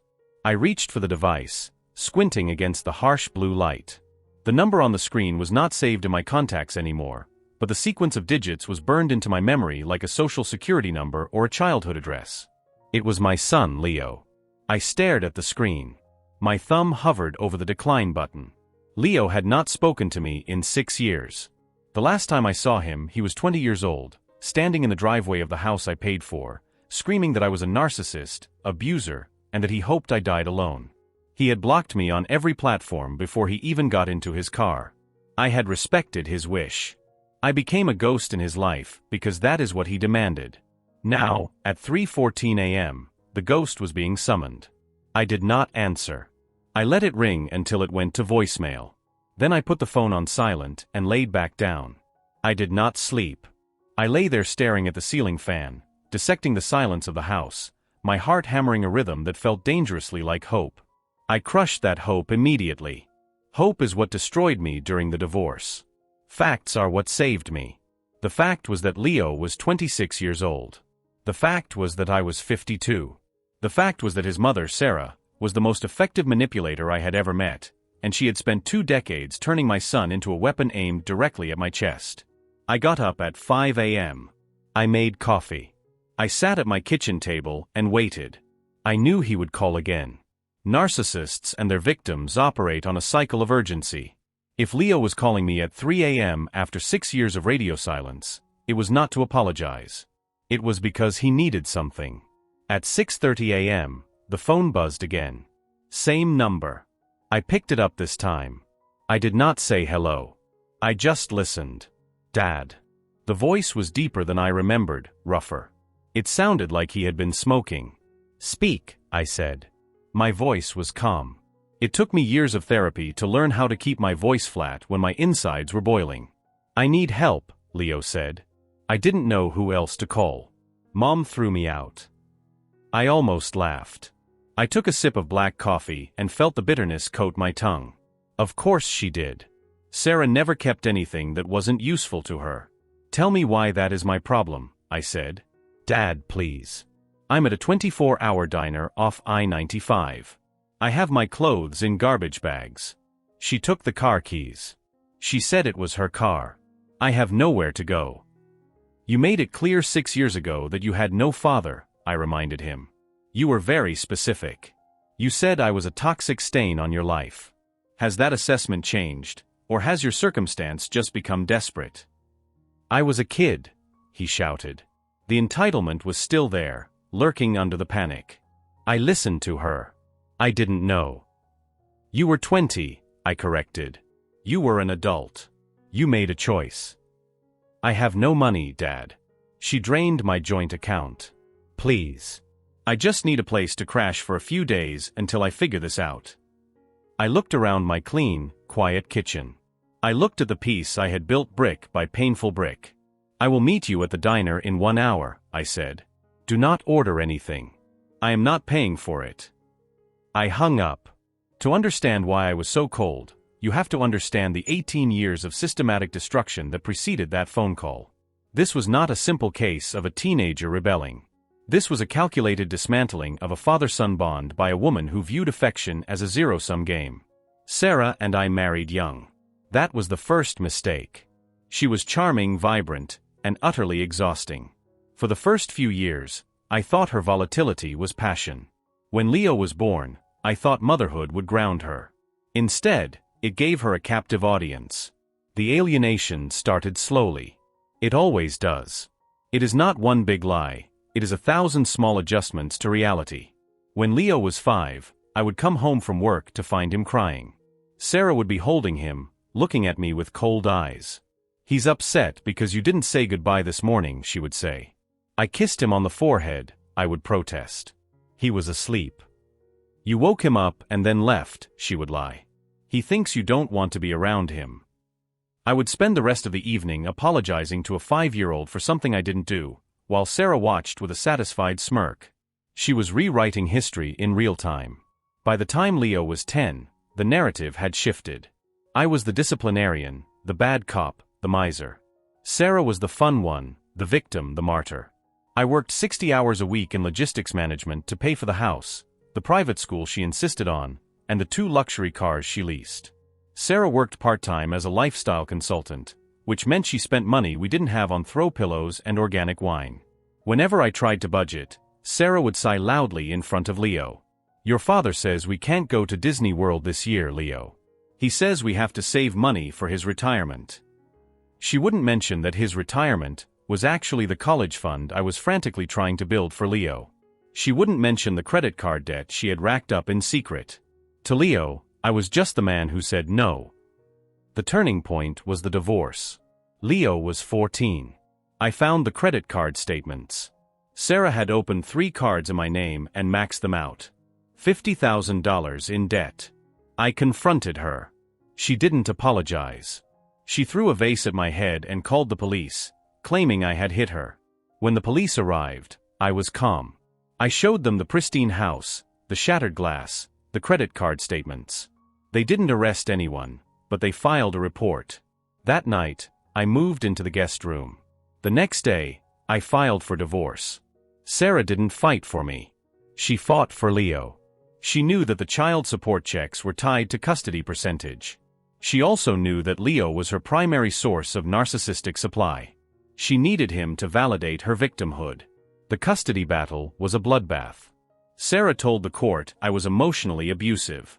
She told them I was hiding assets. She requested a guardian ad litem for Leo. I remember sitting in the small conference room with the guardian ad litem, a woman who looked overworked and tired. Leo is very angry with you, she told me. Leo is being told what to feel, I said. He says you threatened his mother. He says you told her she would be on the street. I told her I would not pay for a lifestyle I cannot afford, I said. I offered her the equity in the house. I offered reasonable alimony. She wants everything. He says you hate him. That broke me. I love my son. I have never done anything but work to provide for him. Perception is reality to a child, the guardian said. In the end, I got 50-50 custody on paper. In reality, I got a visitor. Leo would come to my apartment every other week, drop his bag by the door, and retreat into his headphones. If I tried to talk to him, he would give one-word answers.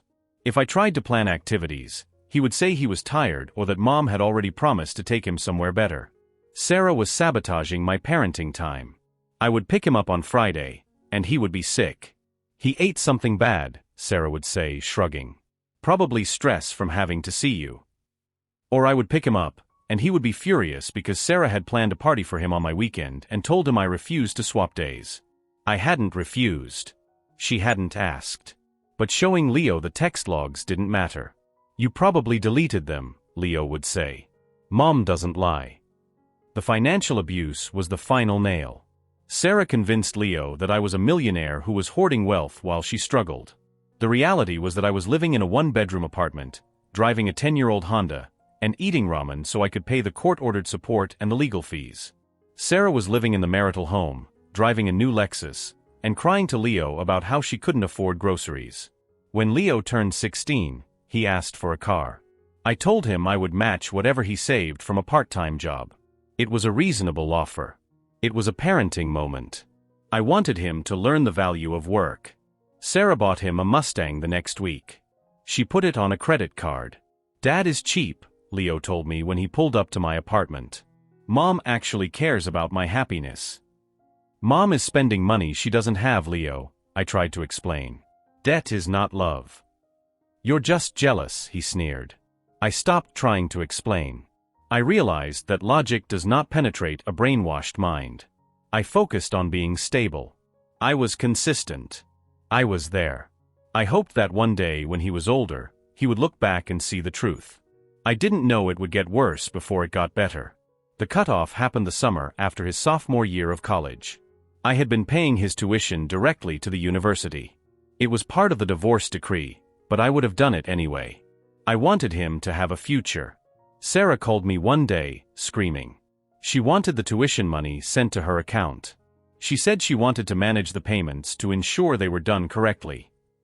No, I said. I pay the school directly. That is the agreement. You don't trust me.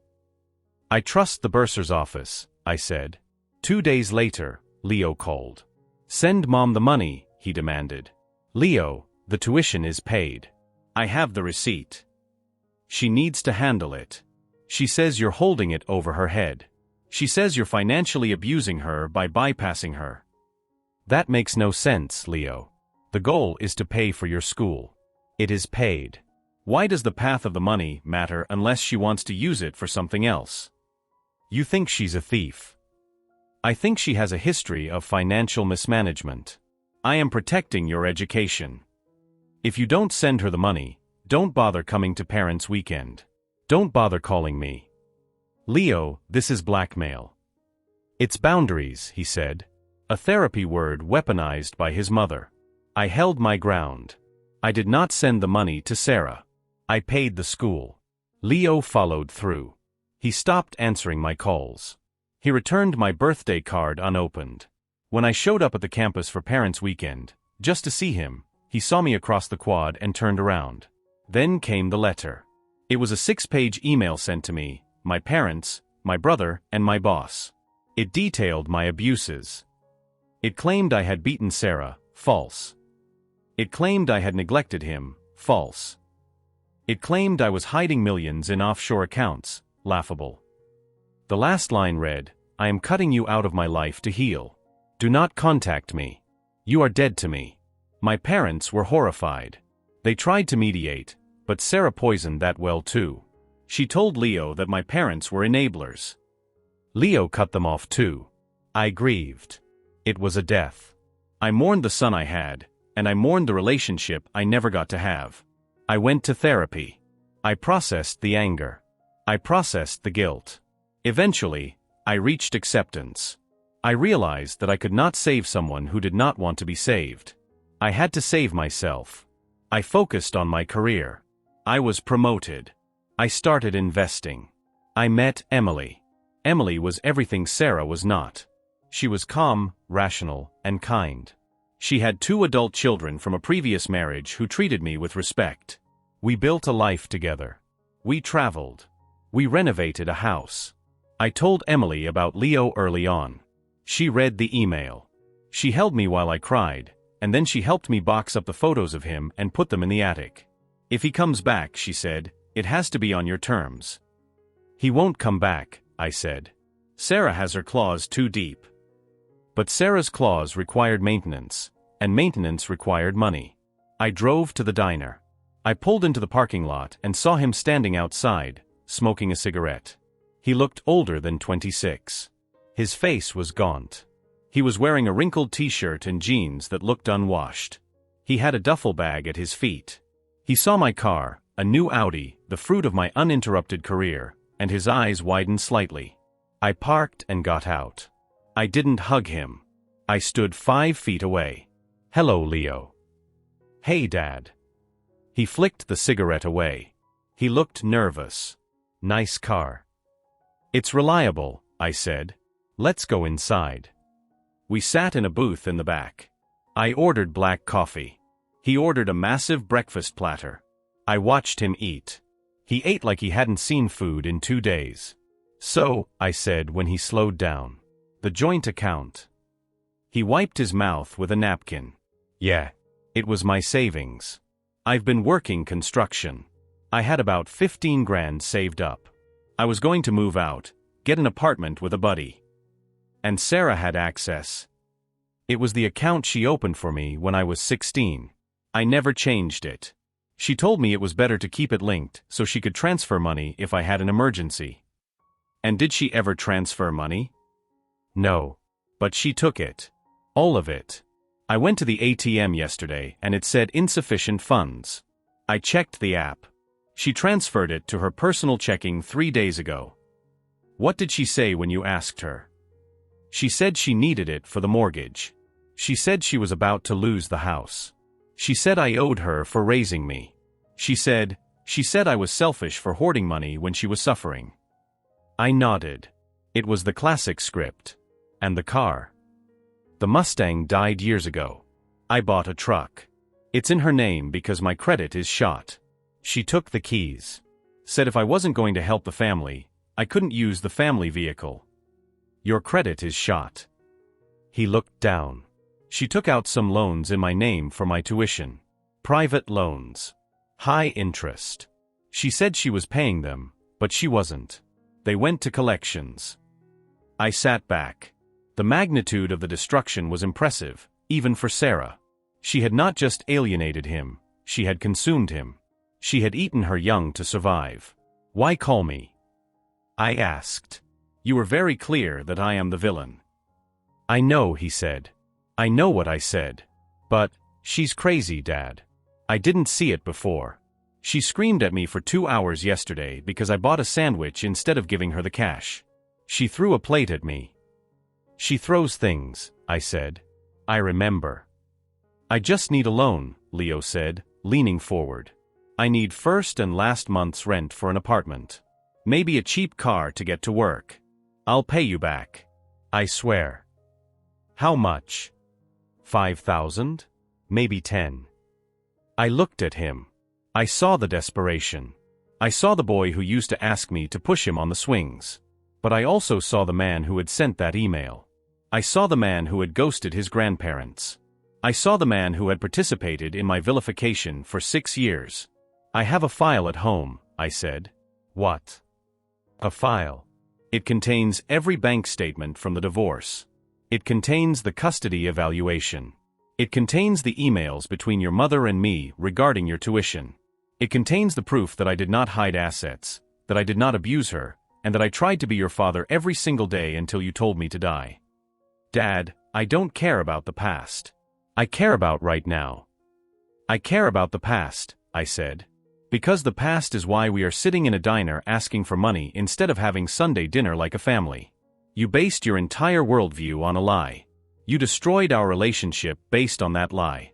You cannot ask for the benefits of a relationship you murdered without acknowledging the murder." He was silent. "Here is the deal," I said. "I will not give you money." His face fell. "Dad, please.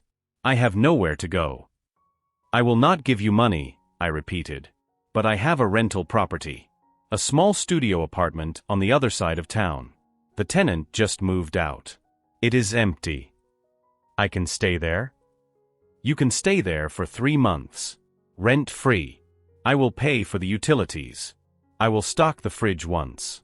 After 3 months, you start paying rent or you leave." "Okay," he said. "Okay, that's great. Thank you." "There is a condition," I said. "Anything." "You have to read the file." He frowned. "What?" "You have to come to my house."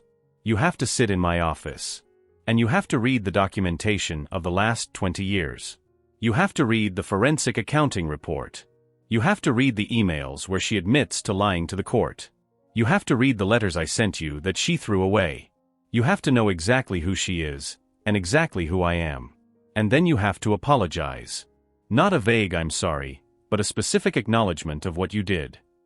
That's intense, he said. You wanted help from the villain, I said. This is the villain's price. The truth. He looked at his hands. He looked at the garbage bags of clothes next to him. He had no leverage. He knew it. Okay, he whispered. We finished our coffee. I drove him to the studio apartment. It was small but clean. I gave him the key. I gave him $100 in cash for food. Come by the house tomorrow at 6 p.m., I said. Emily will be there. You remember Emily? The homewrecker, he asked, using Sarah's term. My wife, I corrected sharply. Who has done nothing but support me while your mother tried to destroy me. You will be respectful to her. I will, he said. I drove home. I told Emily everything. She was skeptical. He's using you, she said. He's just looking for a new host now that the old one has dried up. Maybe, I said. But he's my son. I have to try. But I'm not opening the wallet. I'm opening the archives. The next evening, Leo showed up at 6 p.m. sharp. He had showered. He looked a little less like a refugee. Emily greeted him politely but coolly. She didn't offer a hug. She offered water. I took him into my study. On the desk sat a thick red binder. It was 3 inches thick. I had organized it chronologically. Sit, I said. He sat. Read, I said. I'll be in the living room. I left him there. I closed the door. For 2 hours, the house was silent. I sat with Emily, watching TV with the volume low. I couldn't focus on the show. I was listening for sounds from the study. I heard pages turning. I heard a chair scrape. At one point, I heard a sharp intake of breath. At 8:30 p.m., the door opened. Leo walked out. His eyes were red. He looked shell-shocked. He was holding a piece of paper, a printout of an email chain from when he was 18. She told me you refused to pay for the dorms, he said. His voice was shaking. She said you told her I should get a job and stop leeching. Read the email from me, I said. He read it aloud, his voice cracking. Sarah, I have sent the check for the dorm deposit directly to housing. I also deposited $500 into Leo's meal plan account. Please let him know I am proud of him. He looked up at me. Tears were streaming down his face. She told me you forgot my birthday that year. But there's a tracking number here for a laptop. She signed for it, I said. I assume she sold it or returned it. She gave me a laptop that Christmas, Leo said. She said she saved up for months. It was the one you bought.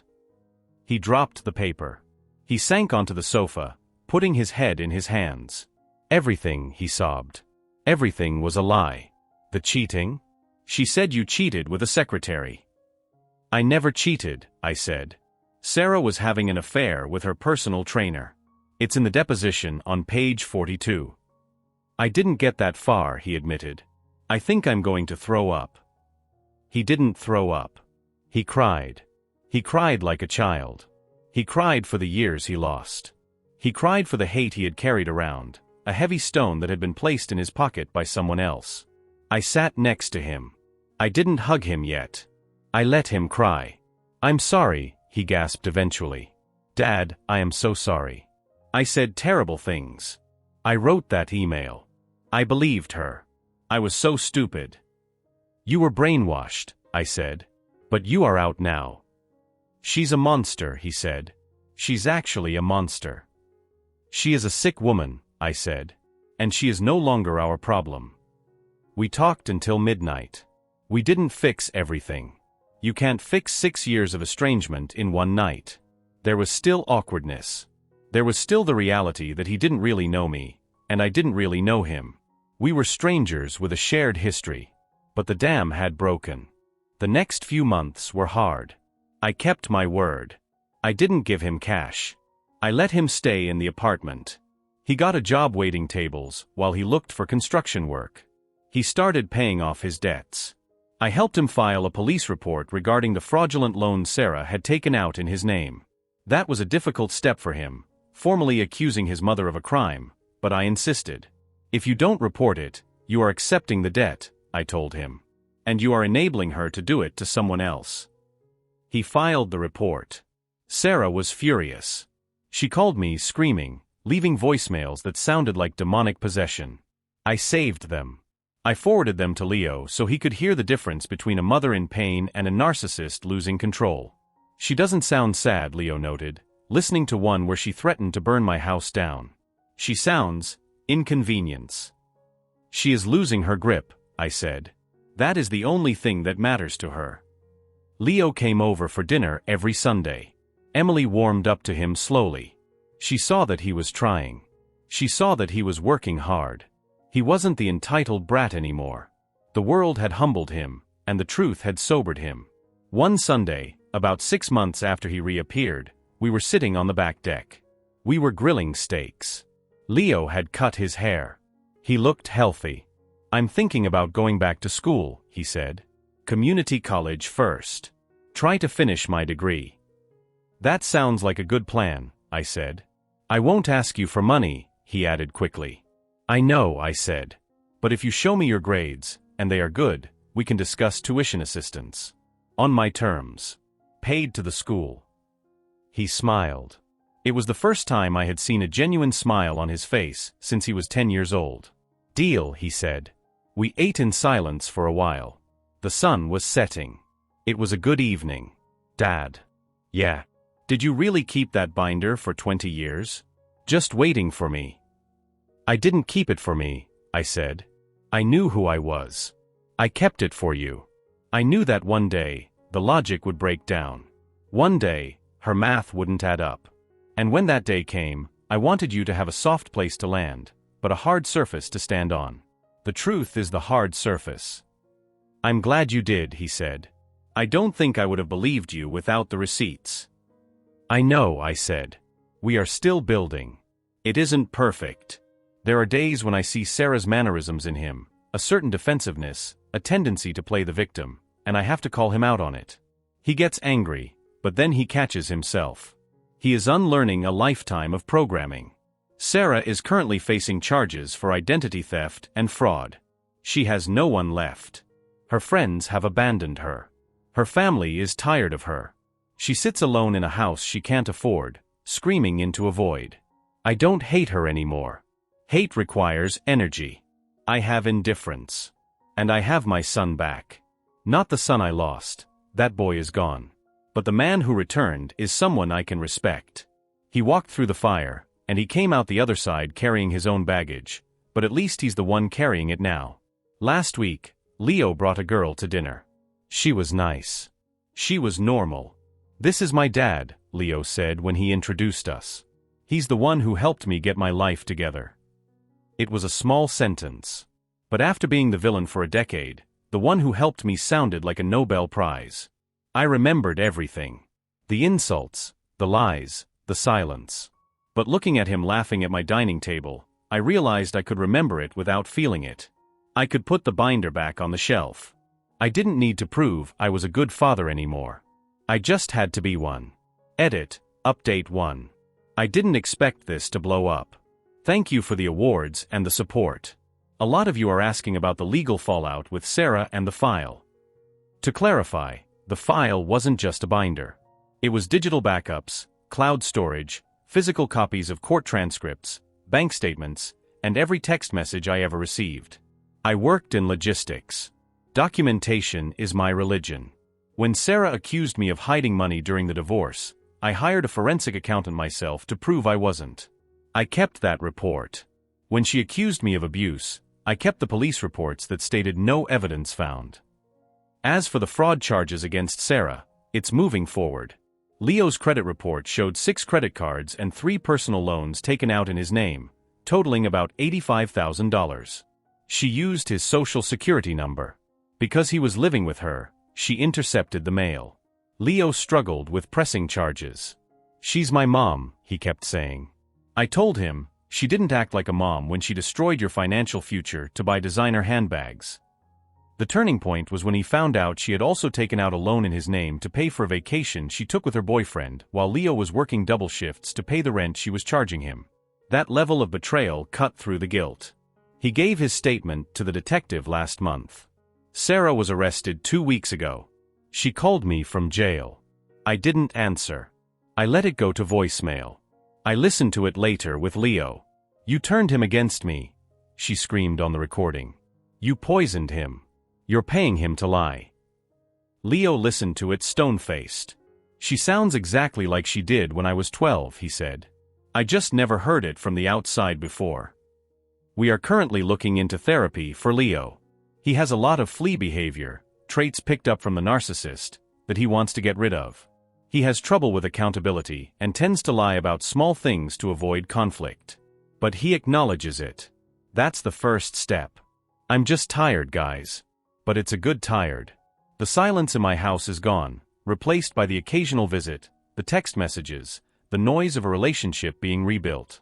For those asking if I forgave him, forgiveness is a process. I was angry for a long time. But when I saw him at that diner, looking broken and starved, the anger turned into resolve. He was a victim too. He was the primary victim. I escaped her. He was held captive. I will keep the binder. Just in case. But I hope I never have to open it again. Edit, update 2, 6 months later. It has been 6 months since my last post. Things have moved fast.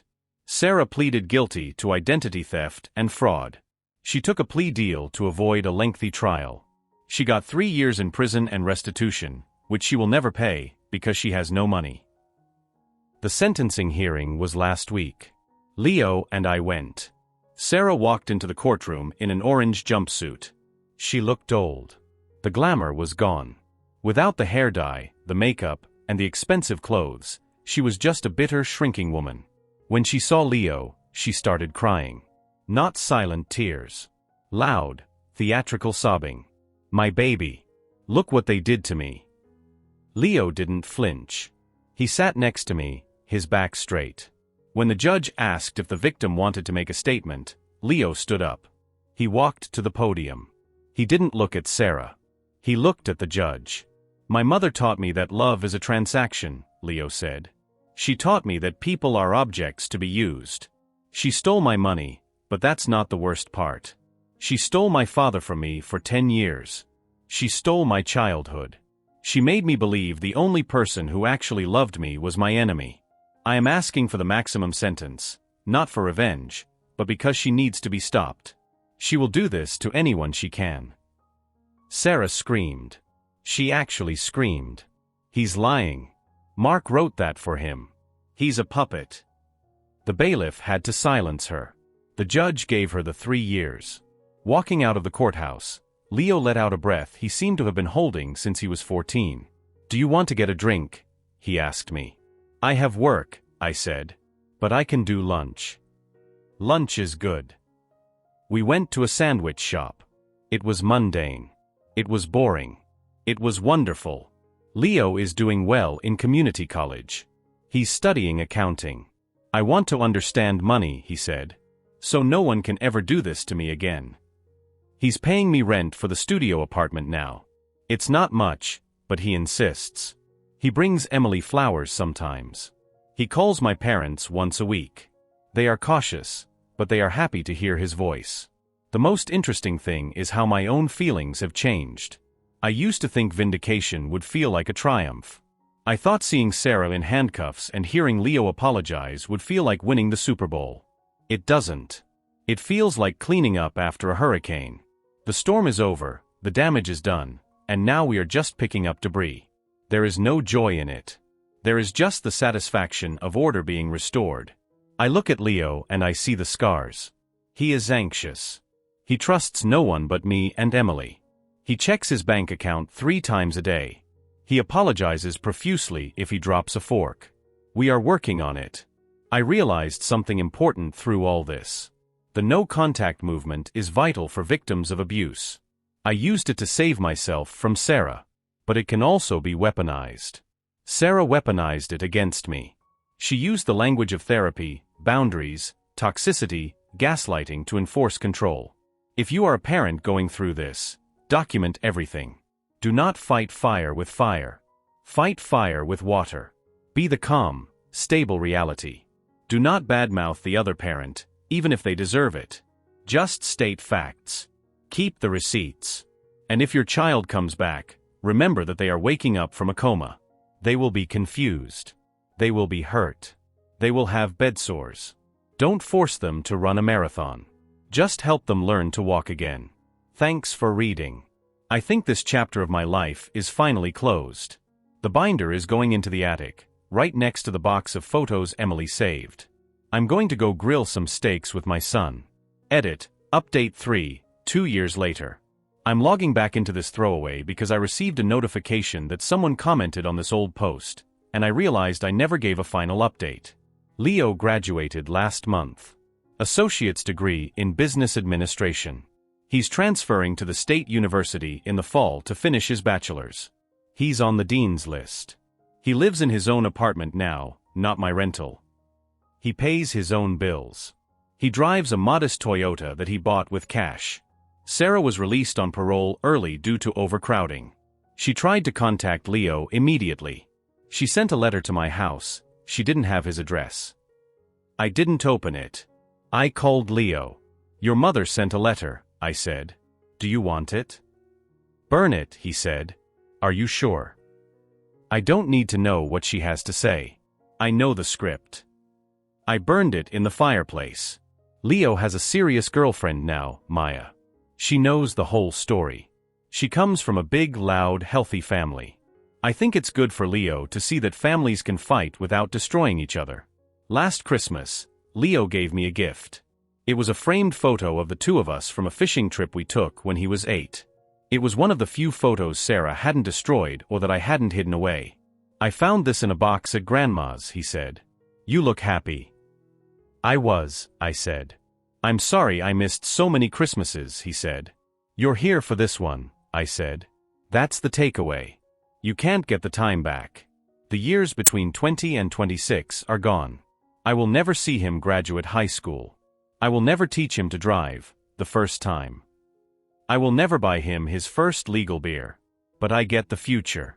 If you are the alienated parent, and you are reading this in the dark at 3 a.m., don't give up. But don't chase. Build your lighthouse. Keep the light on. Keep the logs. Make sure that if they ever look for the shore, they can find you. But make sure you are strong enough to pull them out of the water without letting them drown you. I'm signing off now. Leo is coming over to help me fix the deck. Good luck. I am typing this on a laptop I bought with cash 2 hours ago, sitting in a generic hotel room 3 towns over from where my life just imploded. My primary phone is turned off and submerged in the hotel ice bucket, mostly out of paranoia but partly because I just cannot handle the vibration of it buzzing every 4 seconds. I know who it is. I know what she wants to say. But the time for talking is over. The time for transactions is finished. My name is not important, but for the sake of this post, you can call me David. My wife, or I suppose the defendant as she is named in the pile of documents currently sitting on her parents' coffee table, is Sarah. We have been married for 6 years. Together for 8. In that time, I believed we were building a life based on mutual respect, shared goals, and a unified financial future. I was the high earner, a software architect for a fintech company. She was a marketing coordinator for a non-profit. The income disparity never bothered me. I viewed our money as a singular resource. I was wrong. I was fundamentally, catastrophically wrong. And 3 days ago, I found out exactly how much that mistake was going to cost me, and exactly how long she had been planning to cash out. This is not a story about a bad marriage. That is the thing you have to understand to grasp the level of psychopathy I am dealing with. By all metrics, we were happy. We traveled. We cooked dinner together on Sundays. We had a sex life that felt intimate and active. There were no screaming matches. There was no cold shoulder. She played the role of the loving, supportive partner so perfectly that looking back on it now makes me feel physically ill. It is like realizing you have been sleeping next to a mannequin that breathes. The catalyst for the destruction of my life was a mundane piece of technology. Sarah has an iPad Pro she uses for her graphic design hobby. She usually keeps it locked, which I respected. I believe in privacy. I have never snooped through her phone, never checked her email, never questioned her late nights. I trusted her implicitly. But on Tuesday night, she left it on the kitchen island while she went to take a shower. I was cooking a risotto, stirring the rice, when the screen lit up with a notification. It was not a text message. It was a notification from a secure messaging app called Signal. The preview was disabled, but the sender was listed as L. Sarah has a sister named Lauren. They talk constantly. I thought nothing of it. I needed to check a conversion rate for a client project I was mulling over, and my phone was upstairs charging. I tapped the iPad. It did not ask for a passcode. She had disabled the auto-lock feature, likely while working on a design reference earlier, and forgot to re-enable it. I opened Safari. I checked the conversion rate. I went to close the browser. That was when I saw the open app in the background. It was Signal. And the conversation was open. It wasn't with Lauren. L stood for Liam. I do not know who Liam is. I still don't know if he is a lover, a confidant, or just another co-conspirator in the demolition of my life. But the context made it clear enough. The message at the bottom, the one that had just arrived, read, "Is the transfer done? You said today was the day." My hand hovered over the screen. The risotto bubbled on the stove behind me, a wet popping sound that I will forever associate with the death of my marriage. I scrolled up. I should have stopped. I should have confronted her right then. But the analyst in me took over. I needed data. I needed the full picture. I read back 3 months. Sarah, he says the bonus hits his account on the 15th. I've already moved the credit card balances to the joint account, so he sees them as the priority. Liam, good. Stick to the plan. Once that $78,000 is cleared, you are net zero. You can walk away clean. Sarah, I know. It is just hard keeping up the act. He wants to book a trip to Italy for the fall. I had to pretend to be excited. I do not want to go to Italy with him. I want to be in your apartment. Liam, patience. $85K total debt, Sarah. If you leave now, half that is yours. You wait until he pays it off. You walk with zero debt and half the assets. It is basic math. Sarah, I know. I love you. I just want this part to be over. He is so suffocating with his "we are a team" bullshit. I stood there in my kitchen, the granite countertop cold under my elbows, reading the dissection of my existence. Suffocating. Team bullshit. Every kindness I had shown her, every overtime hour I worked to crush our mortgage and her massive student loans, was being mocked by the woman who kissed me goodbye every morning. She wasn't just cheating on me. She was financially harvesting me. The plan was explicitly laid out in the texts. Sarah had accumulated roughly $85,000 in debt before we got married, student loans and a secret credit card she had forgotten to tell me about until the wedding rings were on. I had agreed to pay it off because we were partners. I used my bonuses and stock options. We were down to the final chunk. A lump sum of $22,000 that I was scheduled to transfer to the loan servicer that very evening. Once that transaction cleared, she would be debt-free. And according to the timeline in the chat, she planned to file for divorce 2 weeks later, citing irreconcilable differences, move in with Liam, and demand half of our home equity. I heard the shower turn off upstairs. My brain shifted gears. The emotional center of my mind shut down. It had to. If I had processed the hurt in that moment, I would have vomited on the floor or marched upstairs and done something that would have landed me in jail. Instead, I engaged the part of me that builds complex software systems. Isolated the bug. I assessed the damage. I formulated a patch. I took photos of the entire chat history with my own phone. I recorded a video of me scrolling through the messages to prove they were on her device. Then I closed the app, opened Safari back to the conversion rate page, and set the iPad down exactly where it had been. When she came downstairs, wrapped in a towel, smelling of lavender and deception, I was plating the risotto. "Smells amazing," she said, wrapping her arms around my waist from behind. She pressed her cheek against my back. "Did you verify the transfer? For the loan?" I turned around. I looked her in the eyes. I saw the slight tightness in her jaw, the way her eyes flicked to the iPad and back to me. She wasn't hugging me. She was checking the status of her escape hatch. Not yet, I said. My voice sounded surprisingly normal. I was waiting for the market to close to sell the specific lot of shares. I'll do it after dinner. She smiled. It was a beautiful smile. It was the smile I fell in love with. You are the best husband, she said. I feel so light knowing that weight is finally going to be gone. It will be gone tonight, I promised. We ate dinner. We talked about her day. I washed the dishes. She sat on the couch and watched a reality show. I went into my office, closed the door, and locked it. I did not transfer the money to the loan servicer. Instead, I logged into our bank accounts. I downloaded 5 years of statements. I logged into the county clerk's website and pulled our property deed. I pulled the digital copy of our marriage certificate. And then, I opened a file I had not looked at in 4 years. The business investment agreement. This is where the story needs context. 4 years ago, I started doing high-level consulting on the side. To protect our personal assets from any potential liability lawsuit against my consulting LLC, I had our lawyer draw up a terrifyingly complex separation of assets. Sarah had signed it. I don't think she read it. She was busy planning her sister's baby shower and just asked, "Does this mean we lose the house if you get sued?" I said no, which was true. But the document also contained a clause regarding intermarital transfers of significant capital.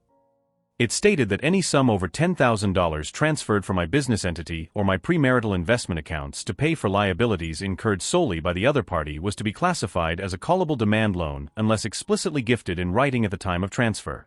I had never intended to use it. It was boilerplate legalese my shark of a lawyer inserted to justify his retainer. But as I stared at the PDF, I realized it was my weapon. I had paid off $63,000 of her debt so far using funds from that specific investment account. The final $22,000 was sitting in there, ready to go.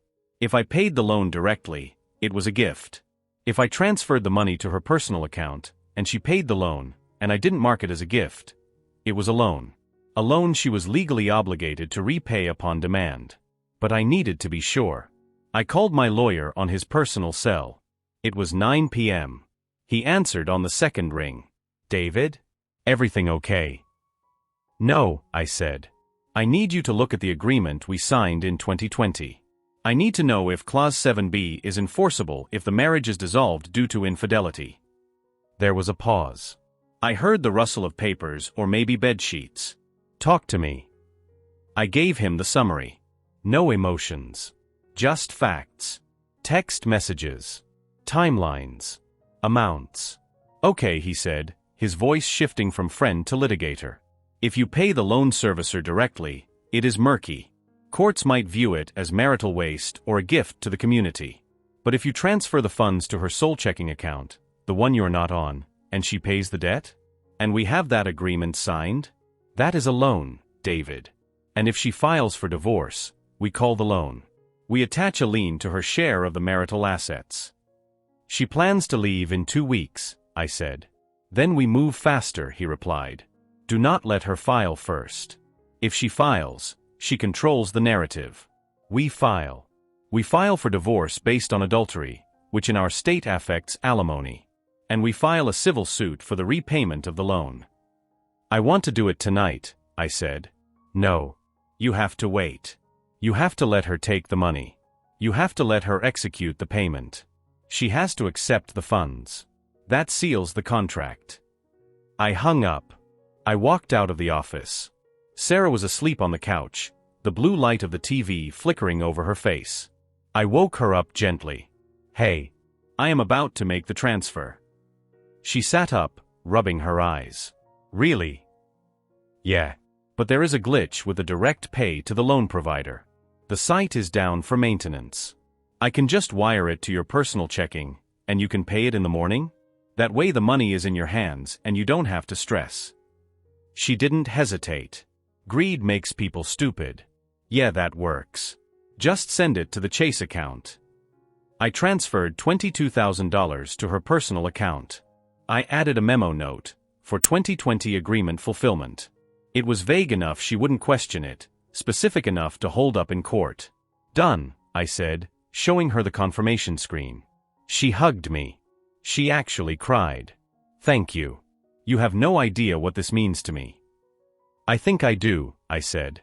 The next 3 days were a masterclass in dissociation. I went to work.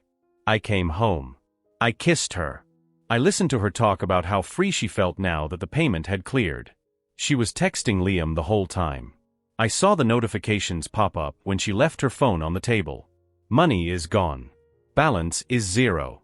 I am just waiting for the right moment to tell him. I decided to choose the moment for her. I told her I wanted to take her out to dinner on Friday tonight, to celebrate her financial freedom. I told her to dress up. I picked a high-end steakhouse, one of those places with white tablecloths and waiters who scrape the crumbs off the table between courses. While she was getting ready, I packed a bag. I put it in the trunk of my car. I took the hard drive from my computer. I took my passport. We drove to the restaurant. She looked stunning in a black dress I had bought her for our anniversary. It was sickening to look at her and see a stranger. We ordered wine. We ordered appetizers. I waited until the main course arrived. "I have a surprise for you," I said. Her eyes lit up. She probably thought it was jewelry. Or maybe the Italy tickets she was dreading. I reached into my jacket pocket and pulled out a thick envelope. It wasn't a card. It was a manila envelope, folded in half. "What is this?" she asked, smiling playfully. "Open it." She wiped her hands on her napkin and took the envelope. She slid her finger under the flap and pulled out the papers. The first document was the divorce petition. I watched her face. The confusion hit first. She read the header. "Petition for dissolution of marriage." Her smile faltered, twitching at the corners. "David? Is this a joke?" "Keep reading," I said. I picked up my steak knife and cut a piece of ribeye. She flipped the page. The second document was a printout of the Signal chat log. I had highlighted the specific exchanges about using me to pay off her debt. Her face went pale. Genuine, ghost white pale. The blood drained from her features so fast I thought she might faint. She looked up at me, her mouth opening and closing. "Keep reading," I commanded. My voice was low, steady. People at the next table glanced over, sensing the tension, but I didn't care. She flipped to the third document. It was a demand note. A legal notification declaring the $85,000 I had transferred to her over the last 4 years immediately due and payable, citing the business investment agreement clause regarding bad faith and infidelity. Attached to it was a copy of the lien I had filed against the house that afternoon. You can't do this," she whispered. Her hands were shaking so hard the papers rattled. "This was a gift. We are married." "Technically," I said, taking a sip of the Cabernet. "But legally, you signed a contract. And morally, you committed fraud. You induced me to pay your debts under the false pretense of a continuing marriage while conspiring to leave me the moment the check cleared. That is called fraudulent inducement, Sarah. My lawyer is very excited about it. He says it is textbook." "David, please. Let's go home. Let me explain." "There is no home," I said. "I changed the locks an hour ago. Your key won't work. Your stuff is packed in boxes in the garage. My brother is there watching them. You can pick them up tonight, but you are not entering the house. You can't kick me out. It's my house too." Her voice was rising now. Desperation was setting in. "It is," I agreed. "And once the divorce is final, we will sell it. And from your half of the equity, you will repay me the $85,000 plus legal fees. Which, by my math, will leave you with roughly nothing. Maybe enough for a security deposit on an apartment with Liam. Does Liam have room for you?" "I hope so." She stared at me. The tears started then. Ugly, panicked tears. "I love you." I was confused. Liam means nothing. It was just talk. The text said you wanted to be in his apartment. I am facilitating that dream for you. You should be thanking me.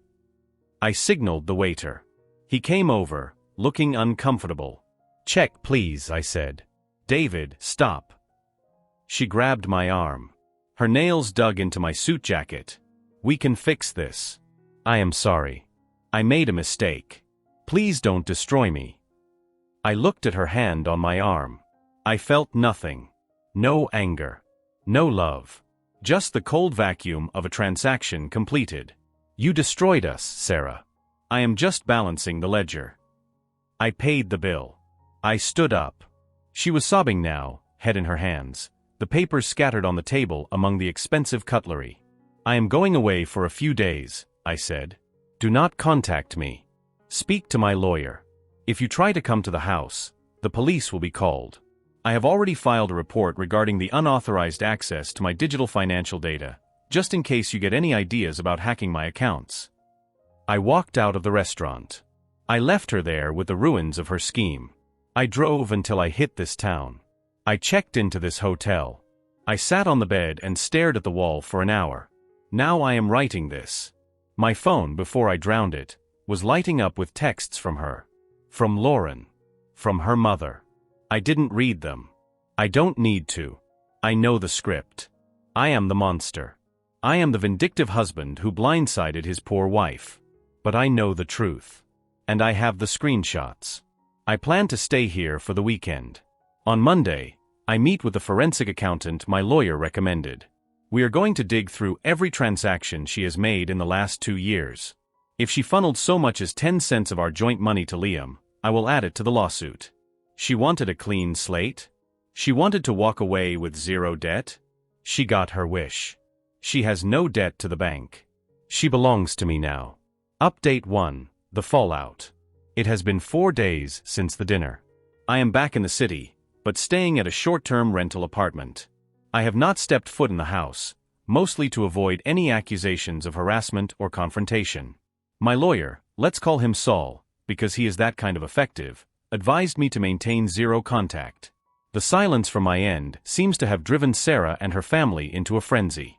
Since I turned my main phone back on, after backing up the data and getting a new SIM card just to be safe, I have received 47 missed calls from Sarah. 12 voicemails ranging from sobbing apologies to screaming rage. Texts from Lauren calling me a manipulative psycho and threatening to expose me. Expose me for what?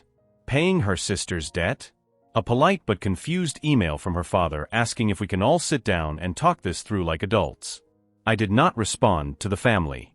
I forwarded everything to Saul. Saul called me this morning with an update. Sarah has retained counsel. Apparently, she went to one of the big family law firms in the city. Good. She will need them.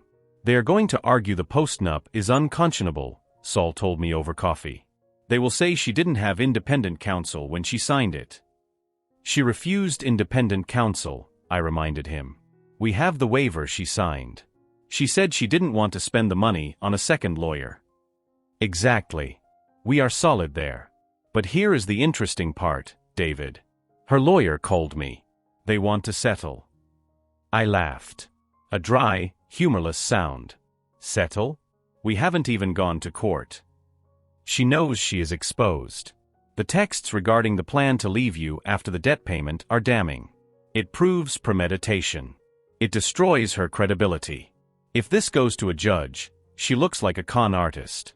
They want to offer a deal. She walks away from the house. You drop the $85,000 demand suit.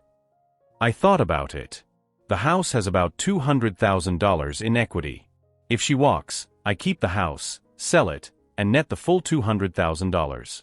That covers the $85,000 debt I paid, plus legal fees, plus pain and suffering. It is a clean break. No, I said. Saul paused. David, emotionally, I get it. Financially, that is a win. It's not about the money anymore, I said. She doesn't get to negotiate. She planned to steal from me. She planned to use me. If she wants to settle, she can pay the $85,000 in cash, and then we split the house 50/50 as the law states. I want her to write me a check. I want her to feel the money leaving her hands. She doesn't have the cash, David. You know that.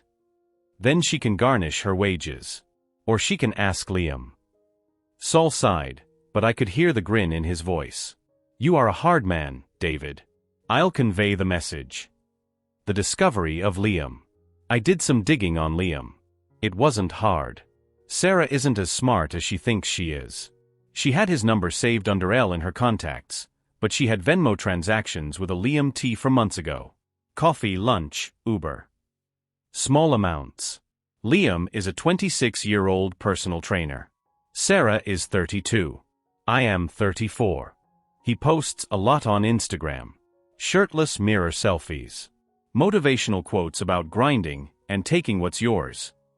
I found a photo from 3 weeks ago. He is at a bar. In the background, blurry but unmistakable, is Sarah. She is laughing. Her hand is on his bicep.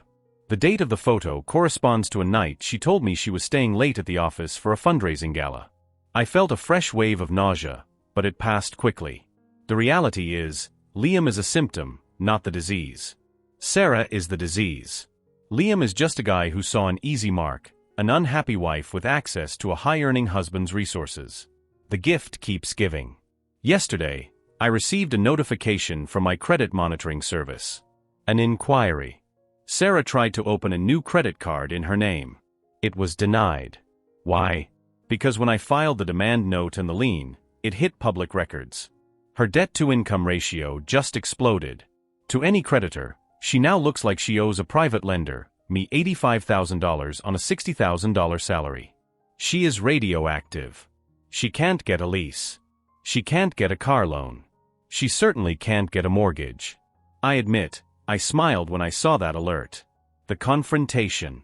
I had to go to the house today to meet a contractor. I am prepping the place for sale, regardless of the settlement. I want to scrub the memory of her from the walls. I pulled into the driveway. Her car was there. I had told her she was not allowed on the property. I blocked her key fob, but she must have used the garage code or broken a window. I called the police immediately. I didn't go inside. I sat in my car and waited. 2 patrol cars arrived 10 minutes later. I met them at the curb. I showed them the deed. I showed them the exclusion order my lawyer had filed. She is inside, I said. We went to the door. The officers knocked. Sarah opened it. She looked terrible. Her eyes were swollen. She was wearing sweatpants and one of my old university hoodies. David, she said, her voice cracking. Please. Ma'am, this is Mr. Miller's property and you have been served with a notice to vacate, the officer said. You are trespassing. I live here. My name is on the mortgage.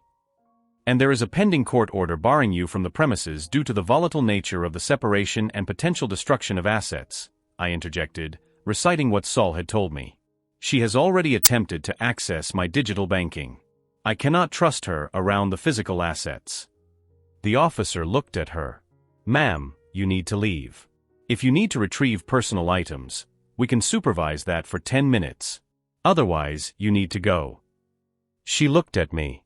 The sadness vanished, replaced by pure, unadulterated hate. You bastard, she spat. You ruined everything. I paid your debt, Sarah, I said calmly. You are welcome. She stormed past me, shoving my shoulder. She marched to her car. She didn't take any clothes. She just got in, slammed the door, and reversed out of the driveway, nearly hitting the patrol car. The officer looked at me. Rough breakup. You could say that. I went inside. The house smelled like her perfume. It made me angry. I went to the bedroom. The closet was half empty. She had taken most of her clothes the night of the party. My brother had supervised that, apparently. But on the bed, she had left something. It was a photo album. Our wedding album. It was open to the page where we exchanged vows. She had taken a black Sharpie and scribbled over my face. Violent, jagged lines. It was petty. It was childish. And it confirmed everything. She doesn't mourn the relationship. She mourns the loss of her ATM. The legal war begins. Saul called me an hour ago. Sarah's lawyers are filing a countermotion. They are claiming financial abuse. They are arguing that the business investment agreement was signed under duress and that I manipulated her into a position of dependency. It is a Hail Mary. It is a desperate flailing of a drowning person. But it means this won't be quick. It means depositions. It means her family testifying. It means my financial life will be dissected in open court. I don't care. I have the text messages. I have the metadata. I have the proof that she planned to leave the second the money cleared. I am willing to burn the lawyer fees to the ground to ensure she doesn't see a dime. Reflection. People on Reddit often ask, did you miss the red flags? I have been asking myself that for 3 days. I look back at the last year. The time she was too tired for intimacy, but then suddenly hyper-affectionate when we talked about the loan payoff timeline. The way she stopped asking about my day and started asking about my bonus structure. The way she insulated her phone, turning it face down whenever we were on the couch. The flags were there. I just thought they were normal marital ebbs and flows. I thought she was stressed about the debt. I thought she was working hard. I projected my own morality onto her. I assumed she operated with the same code I did. You help the people you love. You don't exploit them. That was my mistake. But I fixed it. Next steps. I am moving forward with the sale of the house. I have instructed Saul to depose Liam. I want to drag him into this. I want him to sit under oath and admit he was sleeping with a married woman and advising her on how to fleece her husband. I want to see if he is as tough as his Instagram captions suggest when he is facing a court reporter. I have also blocked Lauren. She sent me a text saying, "You will die alone." Maybe. But I will die debt-free. And I will die with my integrity. Sarah? She is 32, divorced, with a ruined credit score, a $85,000 judgment hanging over her head, and a boyfriend who is a part-time personal trainer. I think I win. I will update when the court date is set. For now, I am going to order a pizza, open a beer, and enjoy the silence of a hotel room that I paid for with my own money, for my own peace of mind. Update 2, the deposition and the second gift. It has been 3 months since my last post. I know many of you have been messaging me for an update. I had to go dark for legal reasons, but we just crossed a major threshold in the proceedings, and my lawyer gave me the green light to share the broad strokes. First, the living situation. I sold the house. The market is cooling, but we got a decent offer. The proceeds, roughly $210,000 after closing costs, are currently sitting in an escrow account frozen by the court. Sarah hasn't seen a penny of it. Neither have I. But I have savings. She does not. She is living with her parents. Apparently, Liam's apartment was too small, or maybe he realized that a girlfriend with 0 assets and a massive legal battle wasn't the vibe he was looking for. Yes, they broke up. I found this out through the grapevine, mutual friends who have chosen my side. Liam ghosted her about 3 weeks after the separation. The irony is so rich I could choke on it. But the real meat of this update is the deposition. We compelled Sarah to sit for a deposition last week. If you have never been part of a civil lawsuit, a deposition is a formal interview, under oath, recorded by a court reporter. It usually happens in a conference room. I sat at the end of the table. Saul was next to me. Sarah sat opposite, flanked by her attorney, a guy who looked like he hadn't slept in a week. She looked tired. She has lost weight. She wouldn't make eye contact with me. Saul was surgical. He started with the basics. The timeline of the marriage. The finances. Then, he pulled out the iPad screenshots. "Ms. Miller," Saul said, sliding the photo across the table. "Can you read the text message highlighted here, sent on May 14th? Sarah hesitated. Her lawyer whispered something to her. It says, "Once that $78,000 is cleared, you are net zero. You can walk away clean," she read, her voice barely a whisper. "And who were you speaking to?" "A friend." "A friend named Liam?" "Yes." "And was the $78,000 referring to the marital debt your husband was paying off?" "Yes." "Did you intend to divorce your husband prior to that debt being paid?" This was the trap. If she said yes, she admits to fraud. If she said no, she perjures herself because the texts prove otherwise. She stayed silent for a long time. Finally, she said, "I was confused. I was venting." "Venting about a specific mathematical exit strategy?" Saul asked. "I didn't know if I was going to go through with it." "But you did accept the $22,000 transfer on the night of the dinner, correct?" "Yes." "And you filed or prepared to file for divorce, correct?" "I hadn't filed yet." "But you had consulted with counsel?" She looked at her lawyer. He nodded. Yes. So you took the money, knowing you were leaving. I felt I was owed it. For the years I put into the marriage. I almost laughed. Years she put in? She worked 30 hours a week and spent her weekend shopping while I built our portfolio. Then came the second gift. This wasn't a planned revenge, but a discovery Saul made during the discovery phase, the exchange of evidence. We subpoenaed her bank records. Her real bank records. Not just the joint account, but the secret personal account she used to funnel money. We found something interesting. 3 years ago, Sarah's grandmother died. I knew this. I went to the funeral. I held her hand while she cried. Sarah told me there was no inheritance, that the grandmother died with debt. The bank record showed a deposit of $40,000 from the estate of Helen Koch, dated 2 months after the funeral. She had hidden a $40,000 inheritance from me. In our state, inheritance is generally separate property unless it is commingled. She had kept it separate.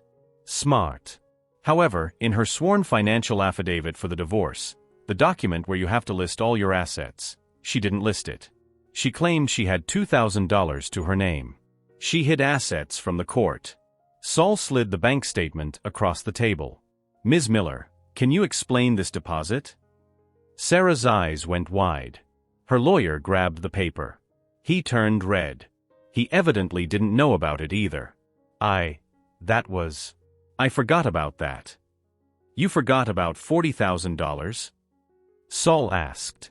Where is the money now? I spent it. On what? Living expenses. Clothes. Gifts. Did you spend any of it on the marital debt? No. So, Saul leaned back. You had $40,000 in cash. You watched your husband work 60-hour weeks to pay off your student loans. And you kept this money hidden, spent it on yourself, and then plotted to leave him once his money covered your obligations.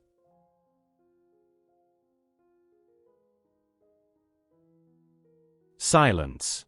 The room was so quiet I could hear the hum of the HVAC system. We are done here, her lawyer said, abruptly standing up. We need a recess. They walked out. 10 minutes later, her lawyer came back alone. We accept the initial offer, he said. She drops the claim on the house equity. You drop the $85,000 lawsuit. We walk away. Clean break. I looked at Saul. Saul looked at me. This was the victory. This was the gift working its magic. By hiding the inheritance, she had committed perjury on her financial affidavit. If we pushed this to a judge, she wouldn't just lose the civil suit, she could face criminal charges for fraud on the court. Her lawyer knew it. He was cutting his losses. No, I said. Her lawyer looked like he was about to have a stroke. Excuse me. The deal has changed, I said. She drops the claim on the house equity. I keep the full $210,000. She acknowledges the debt is paid. And she pays my legal fees. $15,000. She doesn't have $15,000, her lawyer said through gritted teeth. She has an inheritance she spent on designer bags. She can sell them, I said. Or her parents can pay it. I don't care. That is the deal. Take it or we go to trial and I ask the judge to refer her for perjury. He left the room. They signed the agreement an hour later. The end. It is officially over. The divorce decree was stamped yesterday. I am sitting in my new apartment. It is smaller than the house, but it is mine. It overlooks the city skyline. I bought a new espresso machine. I am planning a trip to Japan, alone. Sarah is back at her parents' house. She has to pay me $500 a month for the next 3 years to cover the legal fees. We worked out a payment plan since she couldn't pay the lump sum. Every month, she will have to write a check to the man she tried to exploit. Every month, she will be reminded of her mistake. I bumped into Lauren, her sister, at the grocery store last week. Small world. She glared at me in the produce aisle. You destroyed her, she hissed. She is depressed. She cries every day. I picked up a Granny Smith apple and inspected it. She tried to rob me, Lauren. She tried to steal 5 years of my life and my financial future. I just stopped the theft. She loved you, Lauren said. No, I replied, placing the apple in my basket. She loved what I could provide. There is a difference. Tell her I said hello. And tell her the first payment is due on the 1st. I charge late fees. I walked away. It feels strange to be single again. I have trust issues. I probably will for a long time. I don't know if I will ever combine finances with a partner again. The scar tissue is thick. But I am free. I am debt-free. And I am finally awake. To anyone reading this who has that nagging feeling in their gut, who sees the phone turned face down, who feels like their partner views them as a resource rather than a person, check the iPad. Check the bank statements. Trust, but verify. Because the person sleeping next to you might be dreaming of the day they can cash you out. I gave her the gift of freedom. She just didn't realize that freedom costs money. And I was done paying her tab. Final thoughts. I wanted to thank this community for the messages of support. A lot of you asked if I felt guilty. Sometimes, late at night, I remember the good times. The road trip to the Grand Canyon. The way she used to make pancakes on Sunday. And yes, I feel a pang of sadness. I mourn the woman I thought she was. But then I look at the screenshot. Just waiting for the wire to clear. And the sadness turns to steel. I didn't ruin her life. I just refused to let her ruin mine. Stay safe out there. David. My sister moved into my house just for a month. A year later I tried to evict her, and she destroyed something I can't replace. I am writing this from a motel room 3 miles from my own house.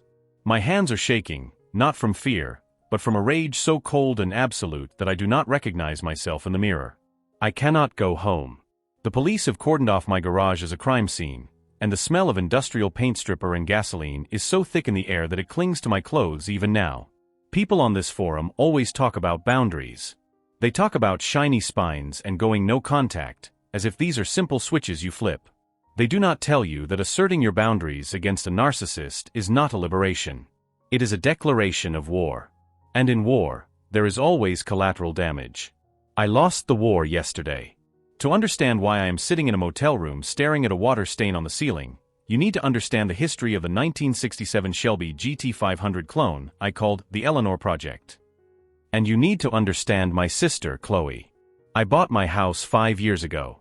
It is a modest 3-bedroom ranch in a quiet suburb, purchased with the inheritance my grandfather left me. He did not leave me much cash, but he left me the down payment and he left me the Mustang. When I got the car, it was a rusted shell. It had no engine, no transmission, and the interior was a rat's nest of shredded vinyl and insulation. My grandfather and I had planned to restore it together. He died before we could loosen a single bolt. Restoring that car became my grief therapy. It became my obsession. Over the last 5 years, I poured every spare dollar and every spare hour into that machine. I sourced an error-correct 428 Cobra jet engine. I learned to weld. I learned to paint. I spent weekends sanding body filler until my fingerprints were worn smooth. That car was not just a vehicle. It was the physical manifestation of my discipline, my patience, and the love I had for a man who was the only stable father figure in my life. Last month, I finally finished the upholstery. The car was done. It was perfect. It was appraised at a value that made my insurance agent sweat. Then came Chloe. Chloe is 2 years older than me. In our family dynamic, she is the sun, and the rest of us are just planets hoping not to get burned by her solar flares. She has never held a job for longer than 6 months. It is always the manager's fault. It is always the toxic work environment. It is always bad luck. 14 months ago, Chloe called me. She was crying. Her landlord was evicting her. According to her, the landlord was a psycho who hated single women. According to public records I later found, she had not paid rent in 4 months and had been cited for noise complaints 6 times. I just need a month, OP, she sobbed. Just 30 days to get back on my feet. I have a job lined up. I just need a safe place to sleep. I hesitated. I knew who she was. But our mother got on the phone. She is your sister, Mom said. Family helps family. If you turn her away and she ends up on the street, that is on your conscience. I caved. I am a creature of logic, and I thought I could logic my way through this. I drafted a simple roommate agreement. It stated she could stay in the guest bedroom for 30 days rent-free. She had to buy her own groceries. She had to keep the common areas clean. No overnight guests. Chloe signed it without reading it. "Thank you, thank you, thank you," she said. "You are saving my life." She moved in on a Tuesday. She arrived with a suitcase, 3 boxes of clothes, and a cat she had neglected to mention.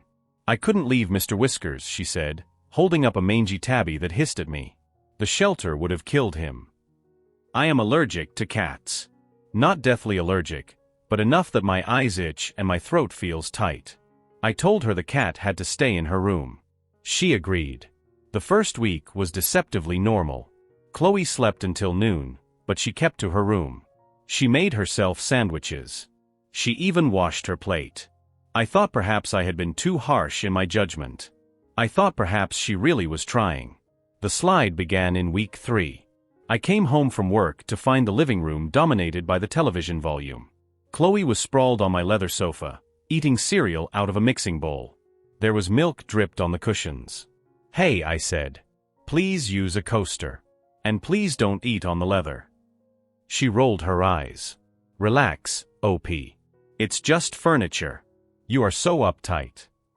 "I am not uptight. I value my property." "Whatever. Hey, can I borrow $20? My new job doesn't start until Monday and I need gas to get to the interview." "I thought you already had the job." "I do. I mean, it's a second interview. Formalities." I gave her the $20. I wanted to avoid a fight. That was my first mistake. Giving a narcissist money is like feeding a stray dog. They don't leave, and they bring their friends. The 30-day mark approached. I asked her about her moving plans. "About that," she said, avoiding eye contact. The job fell through. The guy was a total creep. He hit on me during the interview, and when I rejected him, he said I wasn't a culture fit. Can you believe that? "Okay," I said. "That sucks. But the agreement was 30 days. You are kicking me out?" Her voice went up an octave. "I have no money. I have nowhere to go. You would throw your own sister on the street because of a stupid piece of paper." "It is not just paper. It is an agreement." "I need 2 more weeks," she said. "Just 2 weeks. I have a lead on a bartending gig." I gave her the 2 weeks. 2 weeks turned into a month. Month 2 turned into month 3. By month 4, the house was no longer mine. The guest bathroom was a disaster zone of makeup stains and hair products. The kitchen sink was permanently filled with soaking dishes that never actually got washed. The cat roamed freely, leaving dander on every surface. I was living on antihistamines. But the worst part was the boyfriend. I came home one Tuesday evening in month 5 to find a strange man sitting at my kitchen island, drinking my beer. He was wearing a tank top and had a tribal tattoo on his bicep. "Sup," he said. "Who are you?" I asked. "I'm Kyle. Chloe's man." Chloe walked in from the patio, smoking a cigarette. I have a strict no-smoking rule on the property. "Chloe, who is this, and why is he drinking my Guinness?" "God, you are so rude," she said. "Kyle is staying for dinner. Don't be a jerk. The agreement says no overnight guests." "He's not staying overnight. We are just hanging out." Kyle stayed overnight. I heard them. The walls are not that thick. The next morning, I confronted her. "He has to go," I said. "And you need to start paying rent if you are going to be here past the 6-month mark. My utility bills have doubled." "You are so greedy," she spat. "You make good money. Why do you care about a few $100s?" "Because it is my money. And this is my house." "Mom and Dad said you were being difficult," she said.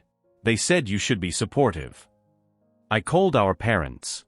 "She is trying, son," my father said. "She just has a hard time. Be patient." "She is mooching, Dad. She has no job. She has a boyfriend living here rent-free. She is smoking in the house." "She is going through a rough patch," Mom added. "Don't add to her stress." I realized then that I was alone. The family narrative was set. I was the successful, stingy brother bullying the fragile, unlucky sister. Month 8 was the turning point. I went down to the garage to work on the Mustang. I kept the garage locked, a habit I developed since she moved in. I unlocked the door and froze. There was a scratch on the passenger door. A long jagged white line against the midnight blue paint. I felt the blood drain from my face. I stormed upstairs. "Did you go in the garage?" I demanded. Chloe was watching a reality show. She didn't look up. "No. Do not lie to me. There is a scratch on the car. A deep one." "Maybe you did it," she said. "You are always messing with that stupid thing." "I did not do it." "Where is the spare key?" "The one I keep in the kitchen drawer." "I don't know." I checked the drawer. The key was gone. "Give me the key, Chloe." "I don't have it," she screamed.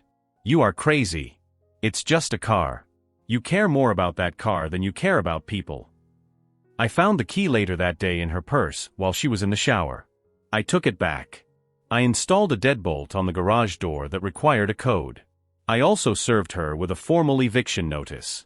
I did it by the book. I hired a lawyer. I did not want any loopholes. I gave her 30 days to vacate. The reaction was nuclear. Chloe tore the paper up and threw it in my face. "You can't do this. I have rights. I have tenants' rights." "You have no lease," I said calmly. "You have paid no rent. You are a guest who has overstayed their welcome by 7 months." "I'm not leaving," she said. Her eyes were dark and hard. "You will have to drag me out." The next 30 days were a descent into hell. She stopped pretending to clean. She left food out to rot. She turned the thermostat up to 80 degrees while I was at work. She invited Kyle over every night. They played music until 3 a.m. I called the police for a noise complaint on my own house. The officers arrived. They looked tired. "Sir, this is a civil matter," one officer told me. "If she has established residency, you have to go through the courts." "I am going through the courts," I said. I served her notice. "She is retaliating." "Keep documentation," the officer said. "That is all you can do until the judge signs the order." I put cameras in the common areas. Chloe covered them with duct tape. I took the tape off. She spray-painted the lenses. My parents stopped speaking to me. My mother sent me a text message that read, "You are breaking this family apart. I hope your car keeps you warm at night because you won't have us." I did not reply. The court date arrived. Chloe did not show up. The judge granted the eviction order. The sheriff was scheduled to execute the removal in 48 hours. I felt a surge of relief so potent it made me dizzy. It was almost over. I just had to survive 2 more days. I decided to stay at a hotel for those 2 days. I could not be in the house with her. I feared she would accuse me of assault if I was there alone with her. I packed a bag. I locked the garage deadbolt. I checked the heavy-duty padlock I had added to the garage door frame. It was secure. I told Chloe via text, "The sheriff will be here on Friday at 10 a.m. Be out or be removed." She did not reply. Thursday passed in a blur of anxiety. I watched the security feed from the external cameras. I saw her car coming and going. I saw Kyle's truck. I saw the moving boxes. Good, I thought. She is actually leaving. Friday morning, I met the sheriff deputies at the end of the driveway. "You the homeowner?" the deputy asked. "Yes. I have the writ of possession." "All right. Stay back while we clear the residence." They went to the door. They knocked. No answer. They used my key to enter. I waited by my truck. I watched the front door. After 5 minutes, the deputy waved me over. "House is clear," he said. "Looks like she skipped out." I walked inside. The smell hit me first. Cat urine and rotting garbage. The living room was trashed. The leather sofa was slashed open, the stuffing pulled out like guts. There were holes punched in the drywall. The carpet was stained with red wine. My stomach turned. The damage was bad. Thousands of dollars bad. But it was fixable. Drywall can be patched. Furniture can be replaced. "Check the rest of the property," the deputy said. "Make sure she didn't leave any surprises." My heart stopped. The garage. I ran to the door connecting the kitchen to the garage. It was locked. The deadbolt was still engaged. I fumbled with my keys. My hands were shaking so hard I dropped them twice. I finally got the key in. I turned it. I opened the door. I did not scream. I think my brain simply refused to process the visual input for a full 10 seconds. The garage door, the big rolling one, was closed. The padlock I had installed on the inside track was intact. She hadn't broken in. She had poured it from the ceiling. My garage has an attic access hatch. A pull-down ladder. It is located directly above the bay where the Mustang was parked. The hatch was open. The car was covered in a thick, bubbling sludge.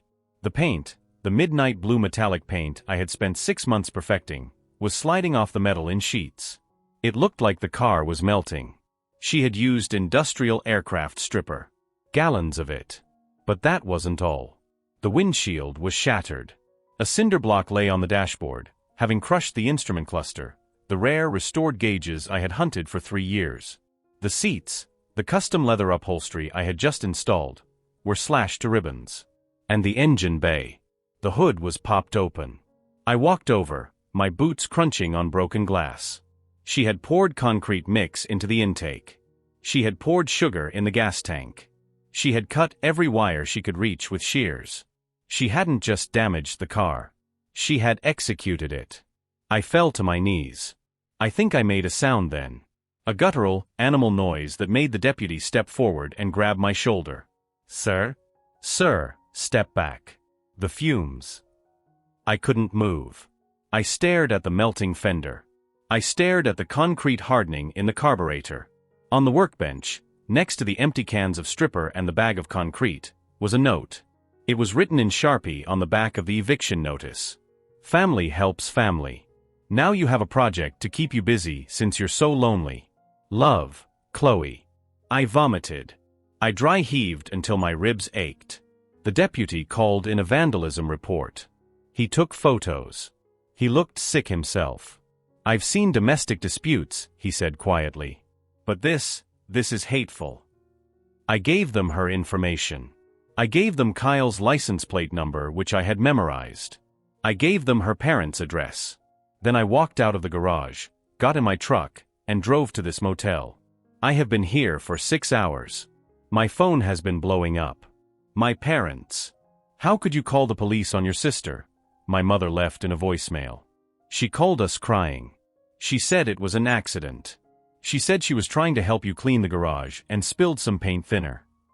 "An accident," I whispered to the empty room. "She accidentally climbed into the attic, poured aircraft stripper through the hatch, accidentally smashed the windshield with a cinder block, and accidentally poured concrete into the engine." I blocked my parents' numbers. I called my insurance agent. When I described the damage, he was silent for a long time. "Is it totaled?" I asked. "If the block is cracked from the concrete, if the chemical stripper got into the seams. OP, it sounds like a total loss. We can cut you a check for the appraised value, but you can't replace it," I finished. "No. You can't replace the hours. That is the thing they don't get. The money doesn't matter. I have insurance. I can buy another 1967 Mustang. I can pay a shop to restore it. But I cannot buy back the Saturdays I spent with my grandfather before he got too sick to hold a wrench. I cannot buy back the feeling of sanding that fender by hand while he told me stories about the war. I cannot buy back the therapy that Carr gave me when I was grieving him. She didn't just kill a car. She killed the memory.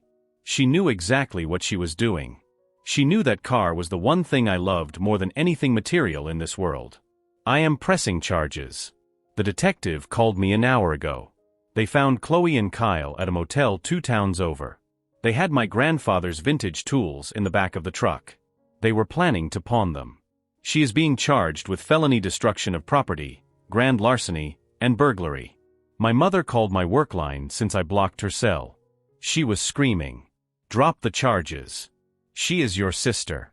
She will go to prison." "Good," I said. "You are a monster," she shrieked. "Over a car. It's just a car." "It is not a car," I said. "And she is not my sister. Not anymore." I hung up. I am sitting here, and I feel hollow. I know I am right. I know I am legally, morally, and ethically in the right. I know I protected myself. But I close my eyes and I see the paint sliding off the metal like skin. I see the concrete in the intake. I won the war. I evicted her. But looking at the ashes of my life, I don't feel like a winner. I feel like a survivor of something terrible. I will update this when the arraignment happens. For now, I'm going to try to sleep. But I don't think I can. Every time I drift off, I hear the sound of glass breaking. Update 1, 2 weeks later. It has been 14 days since the incident. I am back in my house, though it feels like a crime scene. I hired a professional cleaning crew to deal with the interior of the house, the cat urine, the trash, the stained carpets. They did a good job, but the house feels sterile. It feels cold. The garage is empty. The wrecker came and took the Mustang away last Tuesday. Watching it be winched onto the flatbed was one of the hardest moments of my life. It looked like a corpse. The insurance adjuster came out before that. He took one look at the engine bay and shook his head. Malicious mischief, he wrote on his clipboard. Total constructive loss. The check is coming. It is a substantial amount of money. Enough to buy a Porsche. Enough to pay off a chunk of my mortgage. I don't want it. The legal machinery is grinding forward. Chloe is currently in the county jail. She could not make bail. My parents, it turns out, do not have the liquid cash to cover a $50,000 bond. They remortgaged their house to pay for her lawyer, but the bail bondsman wanted collateral they didn't have ready. I have not spoken to my parents. I have not spoken to Chloe. But I have heard from her lawyer. His name is Mr. Henderson. He called me 3 days ago. My client is willing to offer a plea deal, he said. His voice was oily. She pleads to misdemeanor vandalism. She agrees to pay restitution. You drop the felony charges. Restitution. I laughed. It was a dry, barking sound. She has no job. She has no assets. How is she going to pay $85,000 in restitution? She intends to get a job, Mr. Henderson said. And her parents are willing to contribute. No, I said. Sir, consider the optics. Put your sister in prison? For a property crime. It is a felony, I said. She planned it. She bought the chemicals. She climbed into the attic. This wasn't a drunk mistake. It was a calculated execution of my property to punish me for enforcing a legal eviction. No deal. If you go to trial, the defense will bring up your family history. We will argue that you were abusive, that you created a hostile living environment. Go ahead, I said. I have the texts. I have the videos of her screaming at me. I have the police reports. I have the emails from my parents enabling her. Bring it on. I hung up. My parents have escalated their harassment. They showed up at my workplace on Monday. Security had to escort them out. My father was crying. My mother was screaming that I was dead to her. I obtained a temporary restraining order against both of them yesterday. It felt like cutting off a limb, but a gangrenous one. The worst part isn't the anger. It's the doubt. Late at night, in the quiet house, I wonder if I am the monster. Maybe I should have just let her stay. Maybe I should have just paid her to leave. If I had just given her $5,000 to move out, the car would still be here. But I know that isn't true. If I had paid her, she would have come back for more. If I had let her stay, she would have burned the house down eventually. This was inevitable. I went into the garage today for the first time since the car was towed. I swept the floor. I found a bolt under the workbench. It was an original engine mount bolt from 1967. I had cleaned the rust off it myself. I put it in my pocket. I am going to build another car. Not a Mustang. I can't do a Mustang again. Maybe a truck. Maybe a bike. I don't know yet. But I will not let her take the act of creation away from me. She can destroy the object, but she cannot destroy the skill. I have a meeting with the district attorney tomorrow. I am going to provide them with the security footage from the neighbor's house. It turns out my neighbor across the street has a doorbell camera that points right at my driveway. He sent me the footage yesterday. It shows Chloe and Kyle backing his truck up to the garage. It shows them unloading the bags of concrete. It shows them laughing. They were laughing. That is the image that is burned into my retinas. The pixelated image of my sister, laughing as she carried a bag of Quikrete toward the house she was about to destroy. There is no coming back from that. I will update after the trial. Update 2, the trial, 6 months later. It is over. The last 6 months have been a blur of depositions, continuances, and lawyer meetings. I learned more about the criminal justice system than I ever wanted to know. We did not go to trial. The footage from the neighbor's camera was the nail in the coffin.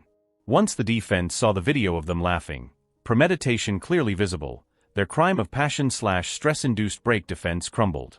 Also, Kyle flipped. The district attorney offered Kyle a deal. Immunity on the burglary charge if he testified against Chloe regarding the destruction of the car. Kyle, being the stand-up guy he is, sang like a canary. He told the police everything.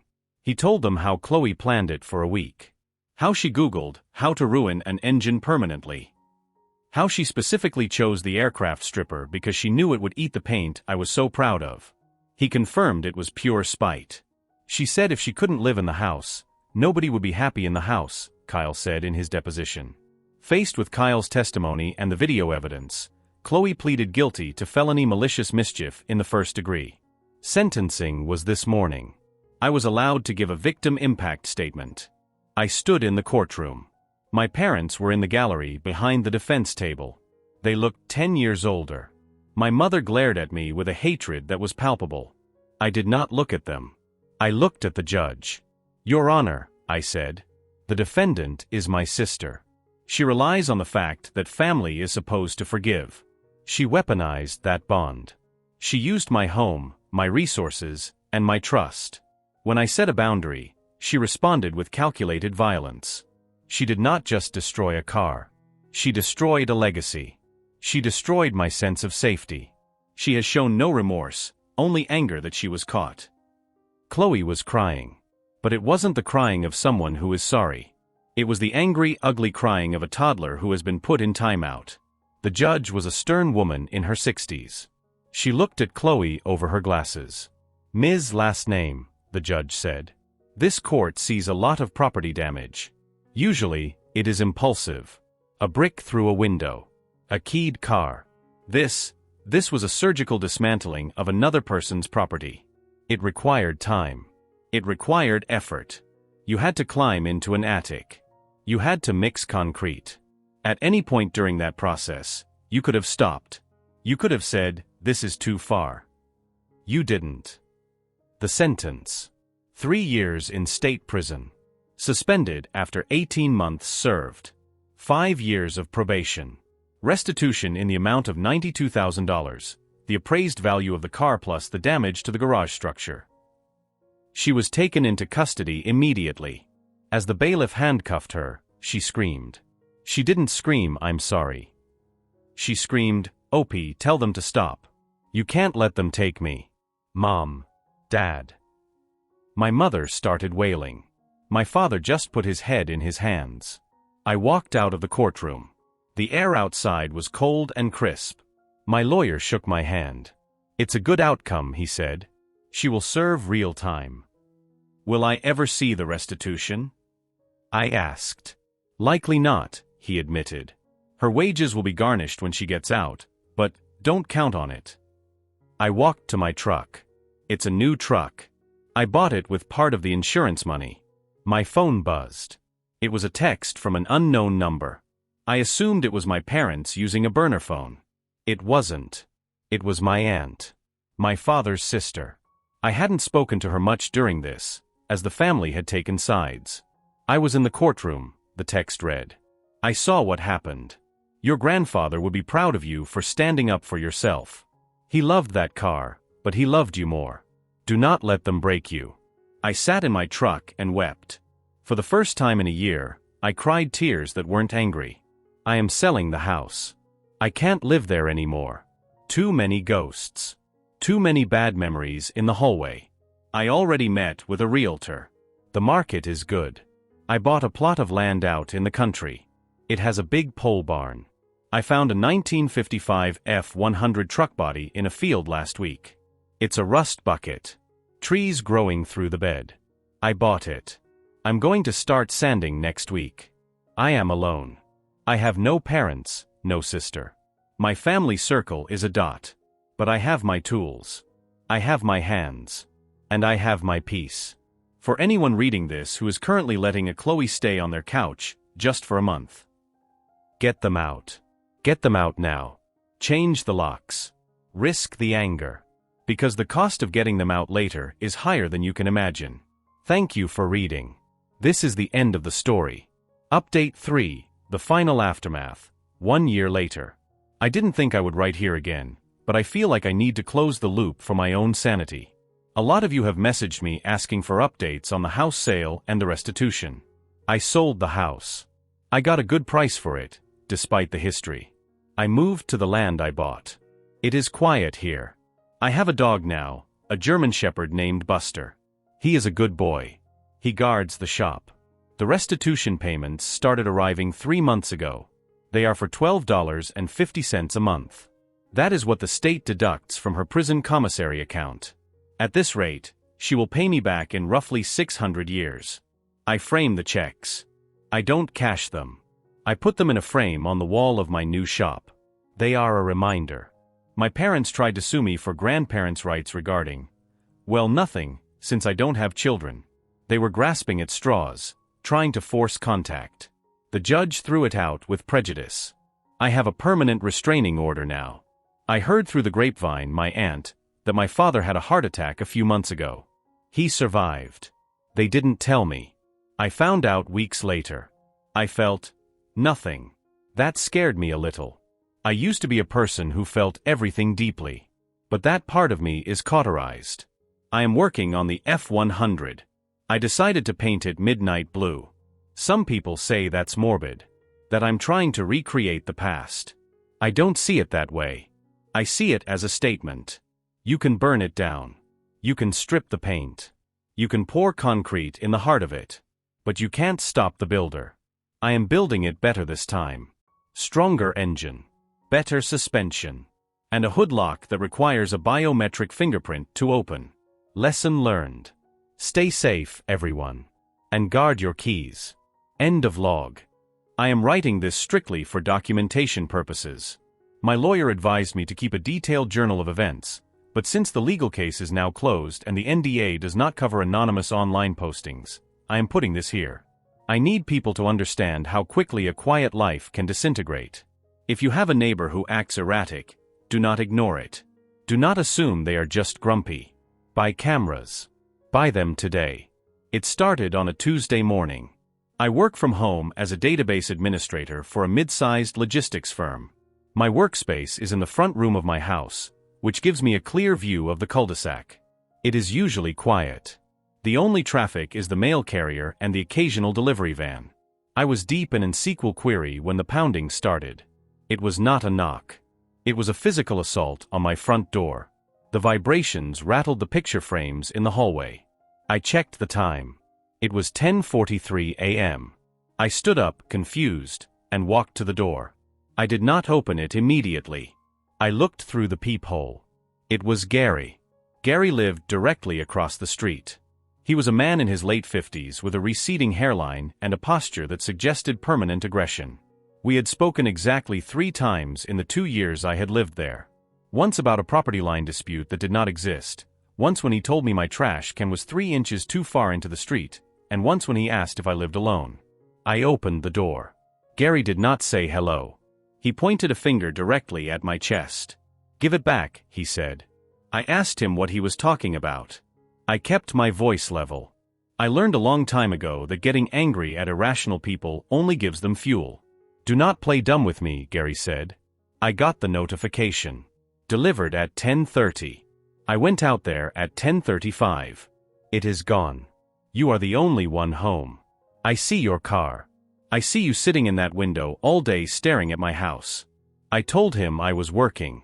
I told him I had not left my desk in 3 hours. I told him to check with the carrier. He stepped forward. He crossed the threshold. This was a mistake on his part. I am 6 feet 2. Gary is maybe 5'8". I did not move back. I held my ground. "Get off my property," I said. "You stole my package," he said. "It was a specialized part. You have no idea what you took." I told him to leave or I would call the police. He stared at me for a long time. His eyes were bloodshot. He looked exhausted, like a man who had not slept in days. Then he smiled. It was not a pleasant smile. It was the smile of someone who had already decided how they were going to hurt you. "Fine," Gary said. "We will do this the hard way." He turned and walked back across the street. I watched him go. He did not go inside his house. He walked around to the side gate and disappeared into his backyard. I closed the door and locked it. My heart was beating fast. I am a logical person. I deal in data. Data does not lie. Data does not come to your house and accuse you of theft. I went back to my desk, but I could not focus. I kept looking out the window. 20 minutes later, a police cruiser pulled up. I watched 2 officers walk up to Gary's door. He answered immediately. He pointed at my house. He was animated. He made sweeping gestures. The officers nodded. They turned and walked toward my house. I met them on the porch. I did not want them coming inside. One officer was tall and looked bored. The other was younger and had a notepad. "Your neighbor says you took a package from his porch," the tall officer said. I denied it. I explained I was working. I offered to show them my work logs to prove I was active on my terminal. The officer shook his head. "That does not prove you did not run across the street for 30 seconds. Did you see anyone take it?" I told them no. I told them I was focused on my screen. The younger officer looked around. "Do you have cameras?" I said no. "That is unfortunate," he said. "It is a civil dispute unless he has proof or you confess. We can't search your house without a warrant, and a missing Amazon box isn't grounds for one. Just stay away from each other." They left. I watched them drive away. Then I looked at Gary's house. He was standing in his window, watching me. He held up a phone and started filming me. I realized then that this was not going to end. I went to Amazon and ordered a 4-pack of 4K security cameras with night vision and local storage. I paid for same-day delivery. The rest of the day was tense. I could feel his gaze. Every time I stood up to get coffee, I checked the window. He was always there. Sometimes he was in the living room. Sometimes he was on the porch, smoking a cigarette and staring at my front door. The cameras arrived at 6 p.m. I did not wait. I got my drill. I installed the first camera directly above my front door. I angled it to cover my porch and the entire street view, including Gary's front yard. I installed the second one on the corner of my garage, facing the driveway. The third went on the back patio. The fourth I placed inside my office window, pointing directly at Gary's house. This one was discreet. I turned off the status light. I spent the evening setting up the server. I did not trust the cloud. I wanted hard copies of everything. I set up a dedicated hard drive with 10 terabytes of space. I configured the motion sensitivity to high. If a leaf blew across the street, I wanted to know. I went to bed at midnight. I did not sleep well. Wednesday passed without incident. Gary did not come over. The cameras recorded the mailman, a stray cat, and a landscaping truck 2 houses down. I reviewed the footage at the end of the day. It was boring. That was good. Thursday changed everything. I received a notification on my phone at 11 a.m. Motion detected at the front door. I pulled up the feed. A delivery driver dropped a box on my porch. He took a photo and left. I was in a meeting, so I did not go get it immediately. 10 minutes later, another notification. Motion detected. I watched the screen. Gary walked across the street. He did not look around. He walked straight to my porch, picked up my package, and walked back to his house. He did not run. He did not try to hide it. He just took it. I sat there in stunned silence. The audacity was overwhelming. I saved the clip. I backed it up to 3 different cloud services. Then I called the non-emergency police line. The same officers arrived an hour later. I met them outside with my tablet. I played the video. The tall officer watched it twice. "Well, that is clear-cut," he said. "They went to Gary's house." I watched from the window. Gary answered. The officers spoke to him. Gary shook his head. He pointed at me. He looked angry. The officers stepped into his house. They came out 5 minutes later with my package. It was opened. They arrested Gary. I watched them handcuff him. He was screaming. He was not screaming about the package. He was screaming that I was a spy. He was screaming that I was working for them. He looked directly at my hidden camera in the window and shouted that he knew I was watching. Gary was charged with petty theft. He was released on bail that night. I knew he would be back. I upgraded my security. I bought motion-activated floodlights. I bought reinforced strike plates for my doors. I bought a canister of pepper gel. Friday and Saturday were quiet. Gary's car was in the driveway, but I did not see him. The lights in his house stayed off. Sunday night, I was reviewing the footage from the weekend. I scrolled through hours of nothing. Then I saw something odd on the Saturday night feed. At 3:14 a.m., a van pulled up to Gary's house. It was a white cargo van with no license plates. 2 men got out. They wore coveralls and masks. They went to Gary's front door. Gary opened it immediately. He was dressed. The men went inside. They came out carrying boxes. These were not Amazon boxes. These were heavy, reinforced plastic crates. They loaded 4 of them into the van. Then they went back in and brought in new boxes. These looked different. They were cardboard, but they were taped extensively. They handled them with extreme care. The exchange took 4 minutes. The van drove away. I replayed the video. I zoomed in. The quality was 4K, but the streetlights were dim. I could not see faces. I could not see labels on the crates.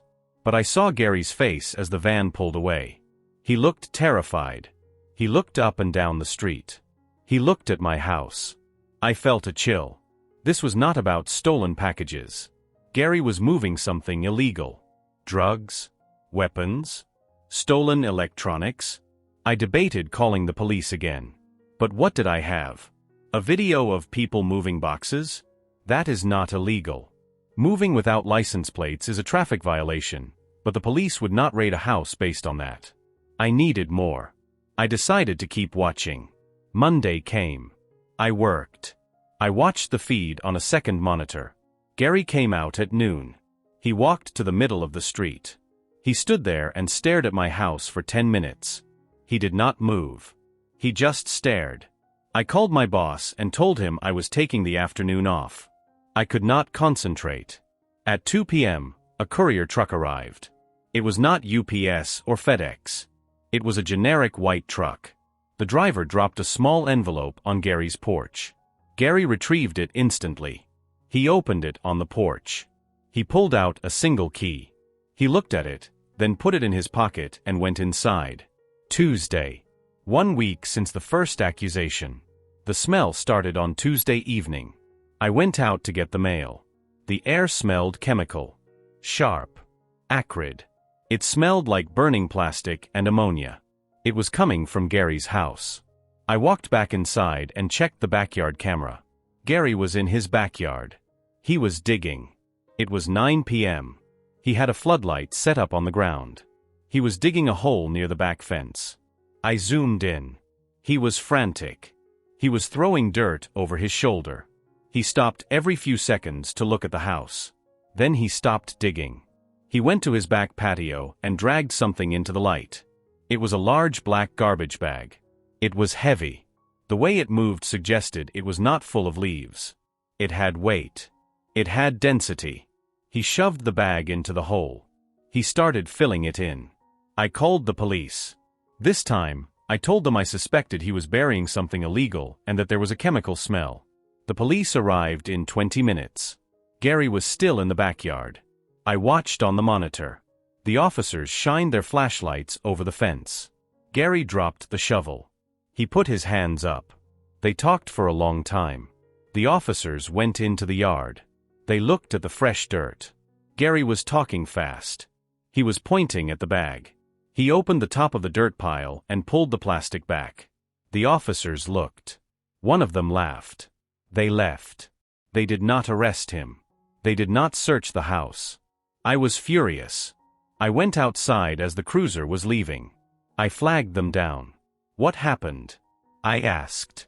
He was burying a body bag. The officer rolled down the window. It was the tall one again. He looked annoyed. It was dog poop, sir. He has 3 large dogs. He says his septic system is backed up and he is burying the waste. It is a code violation, and we cited him, but it is not a crime. I stared at him. Dogs? I have never seen a dog at that house. I have lived here 2 years. I have never heard a bark. He says he keeps them in the basement, the officer said. Look, Mr. Miller. I know you two have a beef. But you need to stop calling us every time he digs a hole. You are bordering on harassment.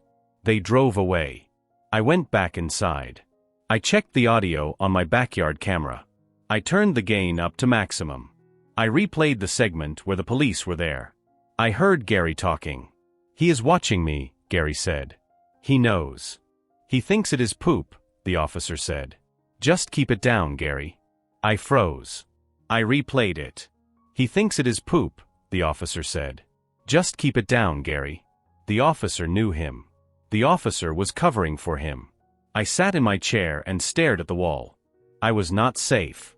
The police were not an option. I needed to know what was in the house. I needed to know what was in the basement. I spent the next 3 days in a state of hypervigilance. I slept in shifts. I kept the camera feed running on my phone at all times. Gary bought blackout curtains. He covered every window. The house became a black box. The white van returned on Thursday night. 3 a.m. Same routine. 4 crates out. 4 boxes in. This time, I was ready. I had bought a directional microphone. I cracked my window an inch and aimed it at the van. I recorded the audio. I put on my headphones and listened to the file.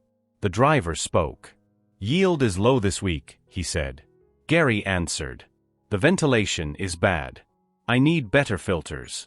The neighbors are sniffing around. Fix it, the driver said. Or we close the site. Gary, I am handling the neighbor. He will not be a problem much longer. Driver, do not make a mess. Gary, I will make it look like an accident. Gas leak. The recording ended. I sat there, my blood turning to ice. Gas leak. I needed to get out. I needed to leave. But I could not leave. If I left, he would know I knew. If I started packing my car at 4 a.m., he would see. He was watching me as closely as I was watching him. I needed evidence. Hard evidence. Something the FBI could not ignore. A local cop might be on the payroll, but the feds were different. I needed to get into his house. No. That was suicide. I needed to see into his basement. His basement windows were small rectangular slits at ground level. They were painted over. But the ventilation. He mentioned ventilation. I looked at the roof of his house on the zoomed-in camera feed. There was a standard chimney, but there was also a new industrial vent pipe sticking out of the back slope. It was spinning rapidly. If I could get a drone over the vent, maybe I could sample the air? No, I am a database guy, not a chemist. I needed to see inside. Friday morning. Gary left in his car. This was rare. He usually never left during the day. I watched him drive away. I waited 10 minutes. He did not come back. I grabbed my backpack. I put in a flashlight, a pry bar, and a GoPro. I ran across the street. I felt exposed. I felt like every window in the neighborhood was an eye. I went to the side gate. Locked. I vaulted over it. I was in his backyard. The smell was stronger here. It made my eyes water. I went to the basement window. Painted black. I scratched at the paint with my key. It flaked off. I put my face to the glass. It was dark inside. I cupped my hands around my eyes. I saw rows of tables. I saw bright LED grow lights, but they were not growing plants. They were tanks. Terrariums. Hundreds of them. And inside the tanks were spiders. Not normal spiders. Massive, hairy arachnids. Some were red. Some were blue. And in the corner, there were cages. Small cages. I saw a monkey. A small tamarin. It was lying on the floor of the cage, motionless. There were tubes running from the cages to the tables. I pulled out my phone and started taking pictures through the scratched glass. Then I heard a sound behind me. I turned around. Gary was standing there. He was holding a shovel. He did not look angry anymore. He looked sad. "I told you to stop looking," he said. He swung the shovel. I ducked. The metal blade hit the brick wall of the house with a spark. I scrambled back. I fell over the mound of fresh dirt, the dog poop grave. Gary raised the shovel again. I kicked out.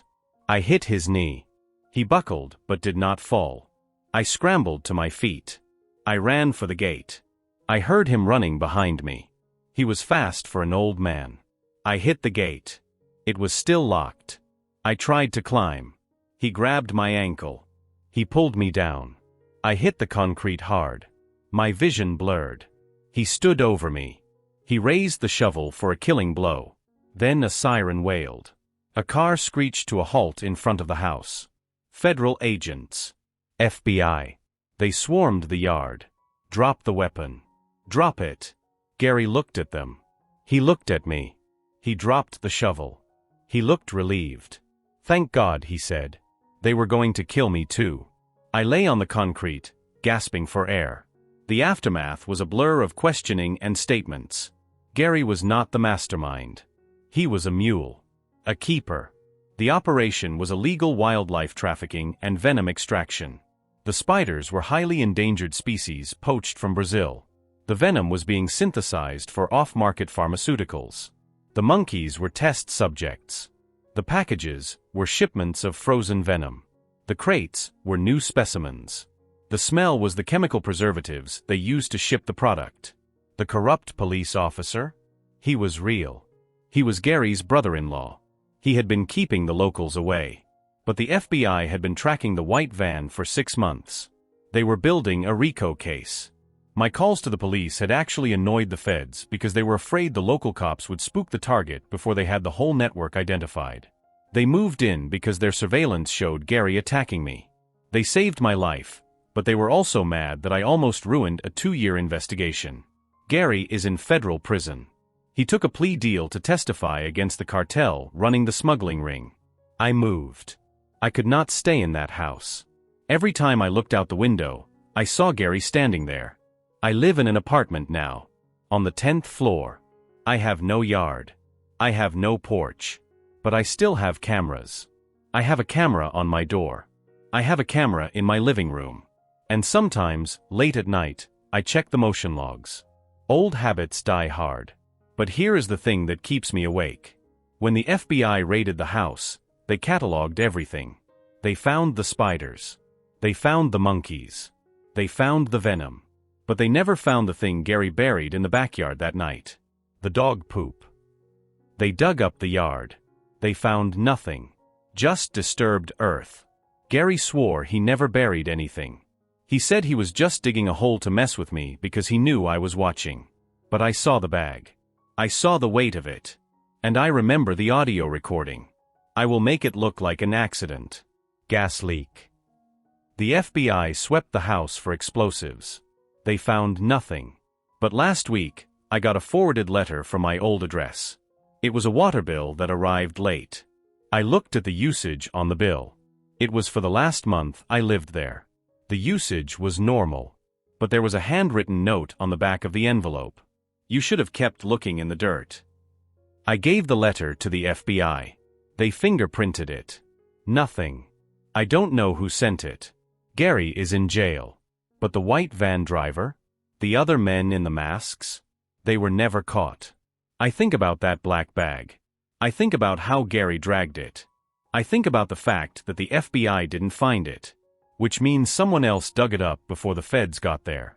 Someone else was watching Gary too. And now, I think they are watching me. Yesterday, I came home from work. There was a package on my doormat.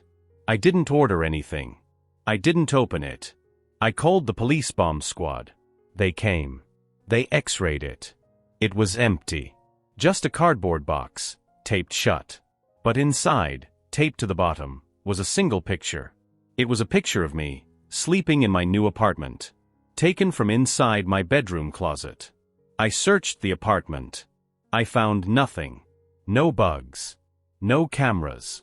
But the angle of the photo, it had to be taken through the slats of the closet door. I bought a gun today. I don't sleep anymore. I just watch the cameras. If you are reading this, check your neighbors. Check your packages. And if you see a white van with no license plates, don't buy a camera. Run. Analysis of the events leading up to the end. I have been trying to piece together the timeline. I have gone back through my backups. I have the hard drives in a safety deposit box now, but I made copies. I need to understand how they got into my apartment. I reviewed the footage from the old house. The weeks leading up to the raid. There was something I missed. On the Tuesday of the dog poop incident, 2 hours before Gary started digging, a car drove by my house. It was a gray sedan. Generic. It drove by slowly. Then it drove by again. On the third pass, it stopped in front of my driveway.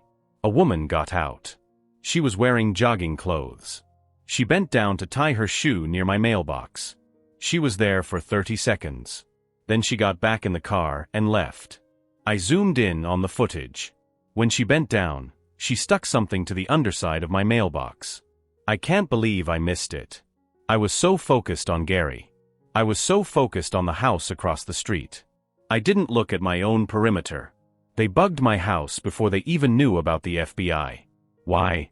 Because Gary told them I was a problem. I am handling the neighbor. He wasn't handling me by scaring me. He was tagging me. The stolen package accusation. That was the trigger. He needed a reason to be on my porch. He needed a reason to be close to my door. The first time he came over, when he pushed his way inside. He wasn't just intimidating me. He scanned my Wi-Fi router. I found the log entry on my router history. An unauthorized MAC address attempted to connect at 10:45 a.m. that Tuesday. He failed to connect, but he got the handshake data. They cracked my network. They were watching my camera feeds. They saw me watching them. They saw me record the white van. They saw me record the digging. That's why the police officer, Gary's brother-in-law, was so dismissive. He wasn't just protecting Gary. He was protecting the network. But why didn't they kill me then? Because of the FBI. They knew the feds were watching. If I died, the investigation would go hot immediately. They needed me to stay alive, but discredited. They needed me to look like a crazy neighbor with a vendetta. That's why Gary acted so erratic. He was putting on a show. But the bag. What was in the bag? If it wasn't a body, and it wasn't poop, and the FBI didn't find it, I have a theory. I think it was the cash. The operation was generating millions. Exotic venom is worth more than gold. Gary wasn't burying evidence. He was burying his retirement fund. And the people who are watching me now? The ones who took the picture from my closet? They think I have it. They think I saw him dig it up. They think I went back to the yard before the FBI arrived. They think I stole the money. The empty package at my apartment. It wasn't a threat. It was a demand. Empty box. Equals where is the money? I don't have the money. But try telling that to a cartel that smuggles deadly venom. I am checking the closet again. I am checking the vents. I hear scratching in the walls. Is it rats? Or is it spiders? I remember the red one I saw in the tank. The sheer size of it. If they put one of those in my vent, I wouldn't even know until it bit me. I am sealing the vents with duct tape. I am sealing the gaps under the doors. I have the gun on my desk. I am watching the hall monitor. Someone is in the hallway. They are standing at my door. They are not knocking. They are sliding something under the door. It is an envelope. I can see it on the camera. I am not going to open the door. I am going to wait. They are walking away. I am going to get the envelope. Hold on. Okay. I have the envelope. It is heavy. There is a thumb drive inside. And a note. We know you have the drive. Gary told us. Give us the passkey and we leave you alone. The drive? I don't have a drive. Wait. The package. The very first package. The one Gary accused me of stealing. It was a specialized part. You have no idea what you took. I never took it. But what if the delivery driver didn't take it back? What if he threw it in the bushes? What if it's still at the old house? No. That's impossible. The police searched. Unless. I am looking at the footage from day one again. The delivery driver drops the box. He takes the photo. He walks back to the truck. Gary comes out 10 minutes later. The box is gone. I assumed Gary took it. Or I assumed a porch pirate took it. But look at the timestamp. 10:32 a.m. The wind was blowing hard that day. The box was small. A bubble mailer. I am watching the bush next to the porch. 10:33 a.m. A gust of wind. The mailer slides off the porch. It falls behind the azalea bush. Gary comes out. He looks at the porch. It's empty. He assumes I took it. He storms over to my house. The mailer is sitting in the dirt behind the bush. It sat there the whole time. It sat there while the police came. It sat there while I installed the cameras. It sat there while Gary was arrested. It sat there while the FBI raided the house. It is still there. The drive with the passkey. The key to the money. The key to the network. It is rotting in the dirt at 42 Oak Creek Lane. And everyone thinks I have it. I have to go back. I have to get it before they figure it out. If I give them the drive, they go away. If I don't, they come in the vents. I am grabbing my keys. I am taking the gun. I am going back to the house. If I don't update this, you know what happened. I am posting this now so the truth is out there. Do not trust your neighbors. Check your bushes.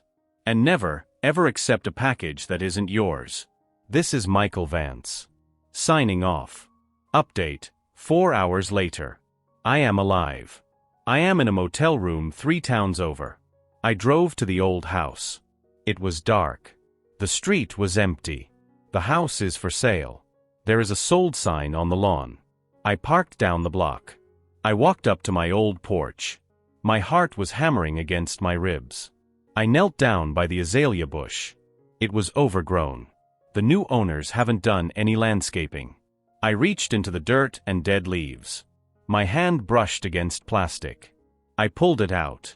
It was a bubble mailer. Weathered, yellowed, covered in grime. But intact.